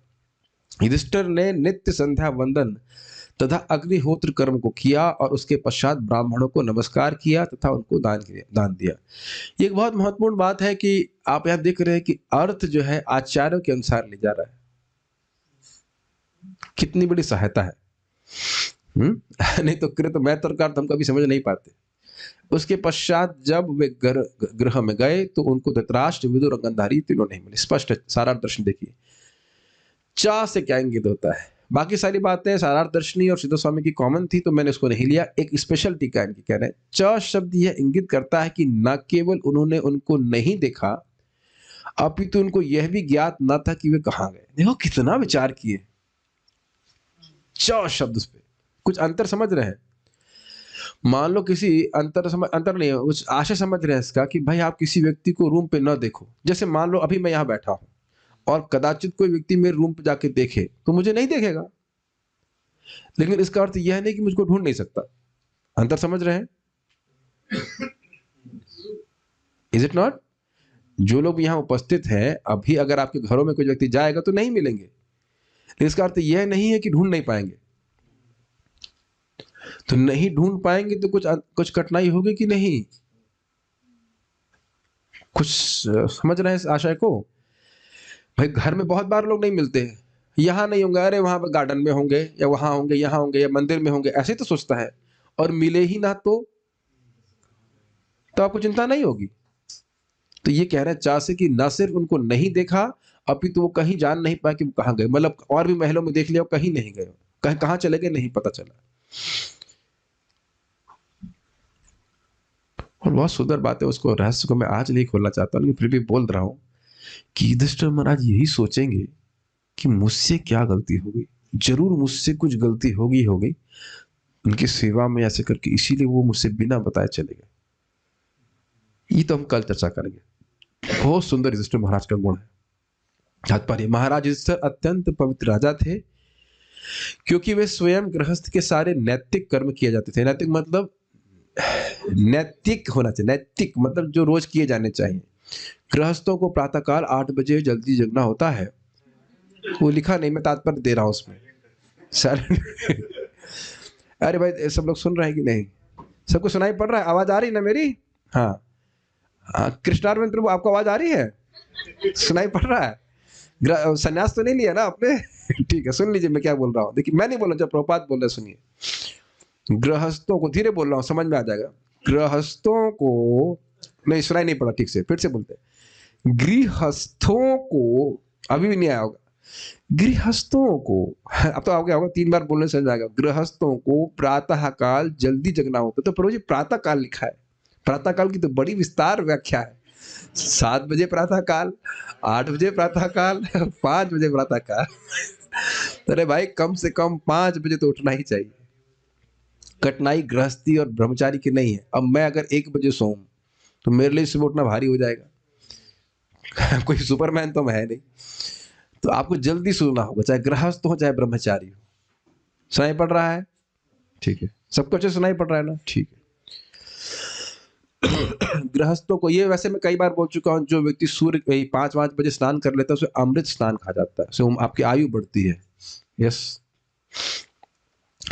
गृहस्थों को प्रातः काल जल्दी जगना होता है और स्नान करने के बाद उन्हें प्रार्थना से, अग्नि में आहुति से, ब्राह्मणों को भूमि, गौवें, अन्न, सोना इत्यादि का दान देकर तथा गुरुजनों को सादर नमस्कार करके अर्चा विग्रह को अभिवादन करना होता है। तो ये समझ रहे हैं कि भाई बाकी तो कुछ नहीं कर पाएंगे, लेकिन कम से कम मंगल आरती में आए, हाँ, उसके बाद प्रभुपाद जी को प्रणाम करे, ये तो खैर ऑब्वियस सी बात है, और जप करे। ये सब तो गृहस्थ के भी नियम, ये नहीं कह सकते हम गृहस्थ तो सबके लिए छूट है, गृहस्थ के तो और नियम है। ठीक है। जो व्यक्ति शास्त्रों द्वारा नियत आदेशों का पालन करने को तैयार नहीं होते, वे केवल किताबी ज्ञान से उत्तम व्यक्ति नहीं बन सकते हैं। अब ये बहुत सुंदर बात बोल रही है। सिद्धांत मैं समझ रहा हूं, मैं बोल रहा हूं यहाँ कि भाई फिलॉसफी ये है, और मैं अब सुबह ना उठूं और मैं जप ना करूं, तो अब इसके बोलने का क्या मतलब है बताइए? समझ रहे हैं ना मेरी बात? यहाँ लिखा हुआ जो प्रभुपाद जी ने, वह हमको अपने जीवन में भी धारण करना पड़ेगा। अब मैं बीमार हो गए एक अलग बात है, रोज तो हम बीमार नहीं होते ना। मैं रोज ही मंगल आरती ना जाऊं, जप नहीं करूं, तो फिर क्या बात, क्या फायदा हुआ ऐसे भागवत प्रवचन करने का बताइए? तो दोनों चीजें लेके चलनी होती है। जाप करे, सुबह उठे, ये बात बहुत अच्छी मुझे एक बार गोड़ाकेश प्रभु की लगी थी। भाई शास्त्र ज्ञान है, लेकिन सुबह उठना बहुत जरूरी, इसलिए मैं एक भक्त को बहुत डांटता हूँ, उनको भागवत पढ़ने में रुचि है, मैं बोलता हूँ कि जल्दी सोइए। ये नहीं कि आप 12-1 बजे तक पढ़ रहे हैं फिर सुबह आप 7 लगने नहीं उठ पा रहे हैं। दोनों चीज महत्व, देखिए एक चीज महत्वपूर्ण है, इसका अर्थ ये नहीं कि दूसरी चीज महत्वपूर्ण नहीं है। ये नहीं कि आप इतनी देर तक पढ़ो कि आप सुबह उठ ही नहीं पाओ, और ये भी देखिए आप 12-1 बजे तक आप पढ़ोगे, चाहे भागवत ही पढ़ रहे हैं, अब अगर राघव का मार्ग नहीं है तो फिर सुबह उठना बहुत भारी लगेगा, और मान लो उठ भी गए तो जब कर नहीं पाएंगे ठीक से। तो दोनों चीजें बैलेंस लेके चले और जीवन भर भक्ति करें। मैं बारंबार भक्तों को बोल रहा हूँ, जीवन भर भक्ति करनी है, एक दिन में आप नहीं भक्त बन जाएंगे, नहीं होता ऐसा। तो इसलिए प्रयास करें, दोनों चीजें होनी चाहिए। आधुनिक गृहस्थों को विभिन्न प्रकार की जीवन शैलियों की आदत हो गई है, जैसे कि देर से जगना, वाह, और फिर बिना किसी प्रकार की ऊपरी वर्णित शुद्धि के बिस्तर में लेटे लेटे चाय पीना, हो हरि बोल। ये तो हमारे लिवर के लिए और हमारे किडनी के लिए अत्यंत पवित्र करने वाला है ना। जो बेड टी है वो इतना पवित्र करती है, आपके लिवर को इतना मतलब नरिश कर देती है कि आपका जीवन हमेशा सुखी रहेगा। जहां आप 50 इस जगत में 80 साल आप दुख भोगते, 50 में ही छूट जाएंगे, है ना। तो यही करना चाहिए। सुनाई, ये तो सुनाई पड़ रहा होगा पूरे लेक्चर से, इतना तो आप जरूर स्मरण कर लेंगे। हाँ, आंवले जूस की जगह चाय जूस पिए तो जल्दी जल्दी छूटे और भगवान के पास पहुंच जाए, यही तो है। तो खैर मैं नहीं समझ रहा हूँ कोई भक्त ऐसा करता होगा, हम तो विनोद कर रहे हैं। कोई अगर अभक्त सुन रहा होगा, कभी गलती से इस प्रवचन को सुन रहा होगा, तो भाई ये सब नहीं करना चाहिए। गंदे चाय तो ऐसे भी नहीं कभी पीनी चाहिए, और गंदे मुख से गरम गरम चाय पीना तो बहुत ही नुकसानदायक है। चाय ऐसे भी नहीं पीना चाहिए, खत्म कर देती है। उसके ऊपर प्रभु जी आप एक दिन सेमिनार कर देना, चाय पीने से ये नुकसान वो नुकसान, उसको भी हम यूट्यूब पर डाल देंगे। घर के बच्चे अपने माता पिता को जो कुछ करते देखते हैं उसी का अभ्यास करते हैं, अतएव सारी की सारी पीढ़ी का नरक की ओर पतन होता है। वाह, ये बहुत अच्छी बात प्रभुपाद जी कह रहे हैं। माता पिता जिस प्रकार से चाय पी करके नरक जा रहे हैं वैसे ही बच्चे भी जा रहे हैं। भाई परिवार बनाना ना, वहां पे अकेले कैसे रहेंगे? पत्नी भी चाहिए, बच्चे भी चाहिए, सभी दुख भोगे। क्या इस व्याख्या करें, लेकिन बच्चा अगर कुछ सीख रहा है तो आप ही सीख रहा ना। कितनी बार, अभी हम नाम नहीं लेंगे, भक्त बोले माता जी भी आई थी, बच्चे भी आए, भाई ये टीवी बहुत देखते हैं। हमने कहा अपनी कमाई से लाए है ना। अब फंस गए। नहीं, अब न्यूज तो थोड़ा सा देखना होता है। हमने कहा भारत को आप ही चला रहे हैं ना। हम लोग न्यूज नहीं देखे हैं, प्रैक्टिकली नहीं देखते हैं, तो क्या अब सरकार रुक जा रही? भाई ये शुभ कृष्णदास जी न्यूज देख ही नहीं रहे हैं, कोई इनके रूम पे पहुंचाए भाई, मेक श्योर की साधना करे, दो चार पढ़ ले, तब तो कुछ फायदा होगा। किसी की सेवा है तो अलग बात है, हमारे तो कुछ नहीं समझ में आ रहा कि कोई प्राय गृहस्थों को भी इतना न्यूज पढ़ने की जरूरत है। और वही देखें कि माँ हमारी गीता पढ़ रही है, सुन रही है, प्रवचन में तो देख तो रहा है। आप लोग ये बताइए, जिनके माता पिता भक्त नहीं थे, हम सब लोग के शुरुआत में नहीं थे, अपनी माँ को आप देखते रोज 2 घंटा जप करते हुए, आपको कुछ नहीं लगता? आप विरोध तो जरूर करते, क्यों श्याम सुंदर? जब आप भक्त नहीं थे, माँ तो अच्छा 16 माला नहीं कर रही होंगी, लेकिन अगर वह आप करते हैं, 2-4 माला करती है, अगर वह ताबड़तोड़ सुबह 4:30 बजे उठ करके माला कर रही होती, क्या आपका दिमाग नहीं ठनकता, माँ तुम कर क्या रही हो? और उस पर फिर वो गीता के श्लोक बोल देती है आपको, देहिनो स्मृता दे। आपको प्रभाव नहीं पड़ा? आपकी माँ धुआंधार जब कर रही थी, आप लोग परिवर्तित नहीं हो कि माँ कर क्या रही है? वो भी रोज कर रही है, रोज माला, रोज माला, रोज माला। क्यों नहीं? क्यों नहीं फर्क पड़ेगा बताइए? बड़ा प्रभाव होता है। किसी ने देखा है, बताओ, हाथ खड़ा कर दो, किसी एक व्यक्ति ने देखा हो माता पिता को 16 माला जब करते हुए सुबह? आपको छोड़ दी जाए तो बस, माँ को 16 माला करते हुए देखा? पहले से कर रहे होंगे आप, पूजा पाठ करते हुए देखे होंगे, लेकिन कोई फिलॉसफी नहीं बोल रहा होता ना। लेकिन अगर फिलॉसफी बोल दे और वो जब करते हुए दिखे तो क्यों नहीं प्रभाव होगा? अगर माता पिता दोनों ही हो तब तो फिर कहना ही क्या। बड़ा प्रभाव होता है। समझ सोचिए कि देखने का प्रभाव नहीं होता, देखने का बड़ा प्रभाव होता है। तो नरक में तो अपने ही बच्चों को हम खुद ही ठेल रहे हैं, ठेलम ठेला। जब तक वे साधु की संगति नहीं करते तब तक उनसे किसी अच्छाई की आशा नहीं की जाती। हम बड़ा अच्छा, मैं गुणगान करूंगा, हमारे रोहिणी प्रभु के घर में हम लोग गए थे, बहुत पैसे वाले उनके यहाँ पे हैं, और उनके बच्चे को उनकी भाभी बोली, तुमसे, वो अंदर कुकिंग कर रही थी प्रसाद हम लोग के लिए, हम लोग बैठे हुए थे, 3-4 ब्रह्मचारी थे, मैं समझ रहा हूँ। उनका छोटा बच्चा, मैं समझता हूँ 10-12 साल का होगा, और छोटा ही होगा, अब तो काफी साल पहले की बात है, और वह रो रहा था, मतलब कि हमसे प्रसाद नहीं ले रहे प्रभु जी, हम 4 ही पकौड़े खा सकते, जो भी खा सकते थे, हमसे और पराठा नहीं ले रहे, ऐसे करके। He was train to serve the sadhus, very good. यद्यपि उनके दादाजी मतलब बहुत पैसे वाले लोग हैं, फिर भी हम लोग को ऊपर फ्लैट दिया था रहने के लिए, कुछ 2 दिन के लिए हम रुके थे, and he was train to serve, it's very very nice. अब वो आगे भक्ति कर रहा हो नहीं कर रहा हो उससे अलग बात है, लेकिन साधुओं का सम्मान करने की जो मतलब संस्कार है, वो शुरुआत से दिया जा रहा है। ये नहीं भिखमंगे हैं ये ऐसे करके नहीं बोला जा रहा है। तो कल्चर दिया जाना चाहिए, इज इट नॉट?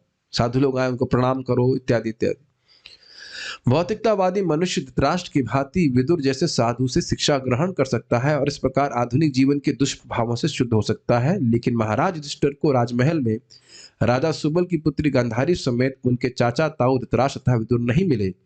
वे उन्हें मिलने को आतुर थे, अतएव उन्होंने धृतराष्ट्र के निजी सचिव संजय से पूछा, और क्या पूछा वो हम कल देखेंगे। एक बात यहाँ बहुत महत्वपूर्ण है, सारी बात आप घूम फिर के बात करेंगे तो आ रही शिक्षा के ऊपर, ठीक है? तो यदि मान लीजिए बच्चे नहीं भी कर रहे हैं, अगर माता पिता शिक्षा ग्रहण कर रहे हैं और अपने जीवन को सीमित करते हुए दिख रहे हैं, तो बच्चे भी धीरे धीरे हो जाएंगे, ये बात तो है। और उसके अलावा आप जान रहे हैं कि अब वो चिंतित हैं कि धृतराष्ट्र और गांधारी और विदुर कहाँ चले गए, तो वह संजय से पूछ रहे हैं। अब संजय से क्यों पूछ रहे हैं? क्योंकि संजय धृतराष्ट्र के एकदम पीए बोलते हैं, पर्सनल असिस्टेंट सेक्रेटरी थे, तो जानते होंगे। कुछ मैं कमेंट से कोई क्वेश्चन मैं देख लेता हूँ। बच्चे उनको क्या करें? पहले हम स्वयं तो भक्ति से ठीक से करें, और बच्चों को कम से कम भगवान का प्रसाद ही खिलाइए, उसका बड़ा प्रभाव होता है, बहुत प्रभाव होता है। बाहर की चीजें नहीं खिलाएंगे तो बहुत अंतर पड़ जाएगा। तो धीरे धीरे करके बच्चों को बताइए। क्या हमारी, मुझको समय ने कितनी बार बोला है, आप में से कोई एक व्यक्ति बता दीजिए अगर कि माँ थोड़ी बहुत पढ़ी लिखी थी, आपको पढ़ाया नहीं हो बचपन में, इज इट नॉट? थोड़ी बहुत माता जी लोग तो सभी पढ़े लिखे रहते हैं, किसी किसी के पिताजी पीट पीट के मैथ्स भी पढ़ाते होंगे ये भी अनुभव होता है। अगर माता पिता थोड़े पढ़े रहते हैं तो अब आप लोग थोड़ा बहुत कृष्ण भावना का ज्ञान प्राप्त किए हैं तो क्या नहीं बता सकते बच्चों को? अब यही देखिए, सामने देखिए, अदिति माता जी की बेटी है और अदिति माता जी भी हैं, तो बच्ची को किसी न किसी तरह भक्ति में लाए होंगे, पता नहीं कौन पहले आया, लेकिन स्वाभाविक सी बात है, इज इट नॉट? कुछ तो बताइए प्रेम से, कुछ बेटा तुमने कुछ सोचा है मृत्यु की बात क्या होता है? अभी तो उल्टा क्या होता है, बच्चे कभी पूछ ले माँ मृत्यु की बात क्या होता है, अरे ये सब बातें मत बोलो, भगवान ने हमें क्यों बनाया है। ये सत्य बोल रहा हूँ, मेरी मामा जी की लड़कियां जब छोटी थी पूछती थी मामा जी से कि पापा हमें हम आप सब लोग मर जाएंगे, आप भी मर जाओगे, हम भी मर जाएंगे, हम क्या होगा उसके बाद? हमको नहीं पता, भैया से पूछो, मतलब मुझसे पूछो। या फिर ये जीवन का मतलब उद्देश्य क्या है, भगवान ने क्यों बनाया हमको, ये बच्चे लोग पूछते भी हैं। तो उन जिज्ञासों को दबा नहीं देना चाहिए। मैं इतना मान रहा हूँ कि यदि मुझे कृष्ण भावना का ज्ञान 11th में मालूम चलता तो भी मैं बहुत पकड़ लेता, इतनी बुद्धि थी हमारे पास। जहां तक मैं ट्रैक कर रहा हूँ 8th 7th तक में बुद्धि हमारी बहुत तीव्र हो गई थी। 6th भी मैं मान के चल रहा हूँ। अगर एक बार भी कोई बताया होता इस तरह से, क्योंकि मैंने उस समय पुस्तकें पढ़ी थी, कुछ ब्रह्म की फोटो दिखा रहे हैं, उसमें से कुछ निकल रहा है, ब्रह्मा विष्णु महेश, वो भी बात समझ में आती थी, पूरी नहीं समझ में आती थी। अगर सिखाया जाए, अब देखो हमारे ही ग्रुप में वो कृष्ण कुकरेजा माता जी के छोटा बच्चा क्या क्या बातें करने लगता है, वो कि वो 84 लाख योनि में इत्यादि इत्यादि। तो ये देखिए बुद्धि, ऐसा मत सोचिए कि छोटे बच्चे को समझ में नहीं आता है। आपने कभी लेकर के बैठे हैं, जितना मैं पीछे लग लग के यहाँ पे क्लास दे रहा हूँ, कभी बैठे हैं अपने बच्चों के संग? बताइए। जितना हम लोग आग्रह करते हैं अपने बच्चों के लिए कि वो तुम ट्यूशन पढ़ लो, ये मैथ्स में नंबर ले आओ, इतना कभी आग्रह करके कर रहे हैं? बताइए। तुम नहीं कर रहे तो फिर बच्चों पे दोष क्यों दे रहे हैं? थोड़ा समय दीजिए, आधा घंटा 1 घंटा, कुछ तो भगवान के बारे में बताइए। ठीक है। ये मैं एक माता जी को बोल रहा था कि उनकी बहन ने बताया था कि जब वो बीएड कर रही थी तो खूब नोट्स बना के पढ़ती थी। हमने कहा वही भागवत में करो, नोट्स बनाओ, कुछ तो बच्चों को बताओ। तो धीरे धीरे हो रहा है। हम देख रहे हैं कि एक बच्ची है, वो अभी 8:30 के जब में रोज आती है, भाई सुबह नहीं आ पा रही तो कम से कम शाम को 45 मिनट पे आ रही, कोई बड़ी बहुत अच्छी बात है, is it not? Every day 6 round chanting is very good, is it not? 4 मदा मतलब 25 लाख नाम। और ध्यान से सुन लीजिएगा कि बच्चा आपका 14 साल से छोटा है तो उसका कोई अपराध, कोई पाप काउंट नहीं होता है। ये फिर से रिपीट कर रहा हूं, 14 साल से छोटे बच्चे का कोई पाप, कोई अपराध, कुछ नहीं काउंट होता है। सो इसी आप ये एक चीज बस मैं बोल के रुक रहा हूं, विदुर जी के संग ये ऑप्शन था ना कि वे कभी वापस नहीं आते? ये बताइए। तो कितना प्रयास करके वह आ रहे हैं, किस लिए बताइए? अपने एक भाई का उद्धार करने के लिए। ये ध्यान रखिएगा, हमेशा हम सोचते हैं प्रचार मतलब 1500 लोग, एक व्यक्ति को उद्धार करने के लिए वे घूम के वापस आए, नहीं तो वहीं से भगवान के पास चले जाते, उन्हें क्या दिक्कत? अगर आप रियली किसी से प्रेम करते हैं तो उनको इस प्रकार से मदद करना चाहिए। So we shall stop here. I mean this, यही तो करना है। और करना क्या है जिंदगी में? बताइए। खुद भक्ति करिए, दूसरों को भक्ति करने का मौका दीजिए, एंड उससे खुद की आपकी भक्ति, यू फील हाउ टू से रेजुविनेटेड बाय गिविंग भक्ति टू अदर्स। बहुत बातें हो जाएंगी कहने के लिए, रुकेंगे। अगेन आज हम पारायण नहीं कर रहे बहुत थक जाते हैं उसमें। कल से दो दिन स्वास्थ्य ठीक हो जाएगा तब पारायण करेंगे। श्रीमद् भागवतम की जय, श्रील प्रभुपाद की जय, ताई गौर प्रेमानंद।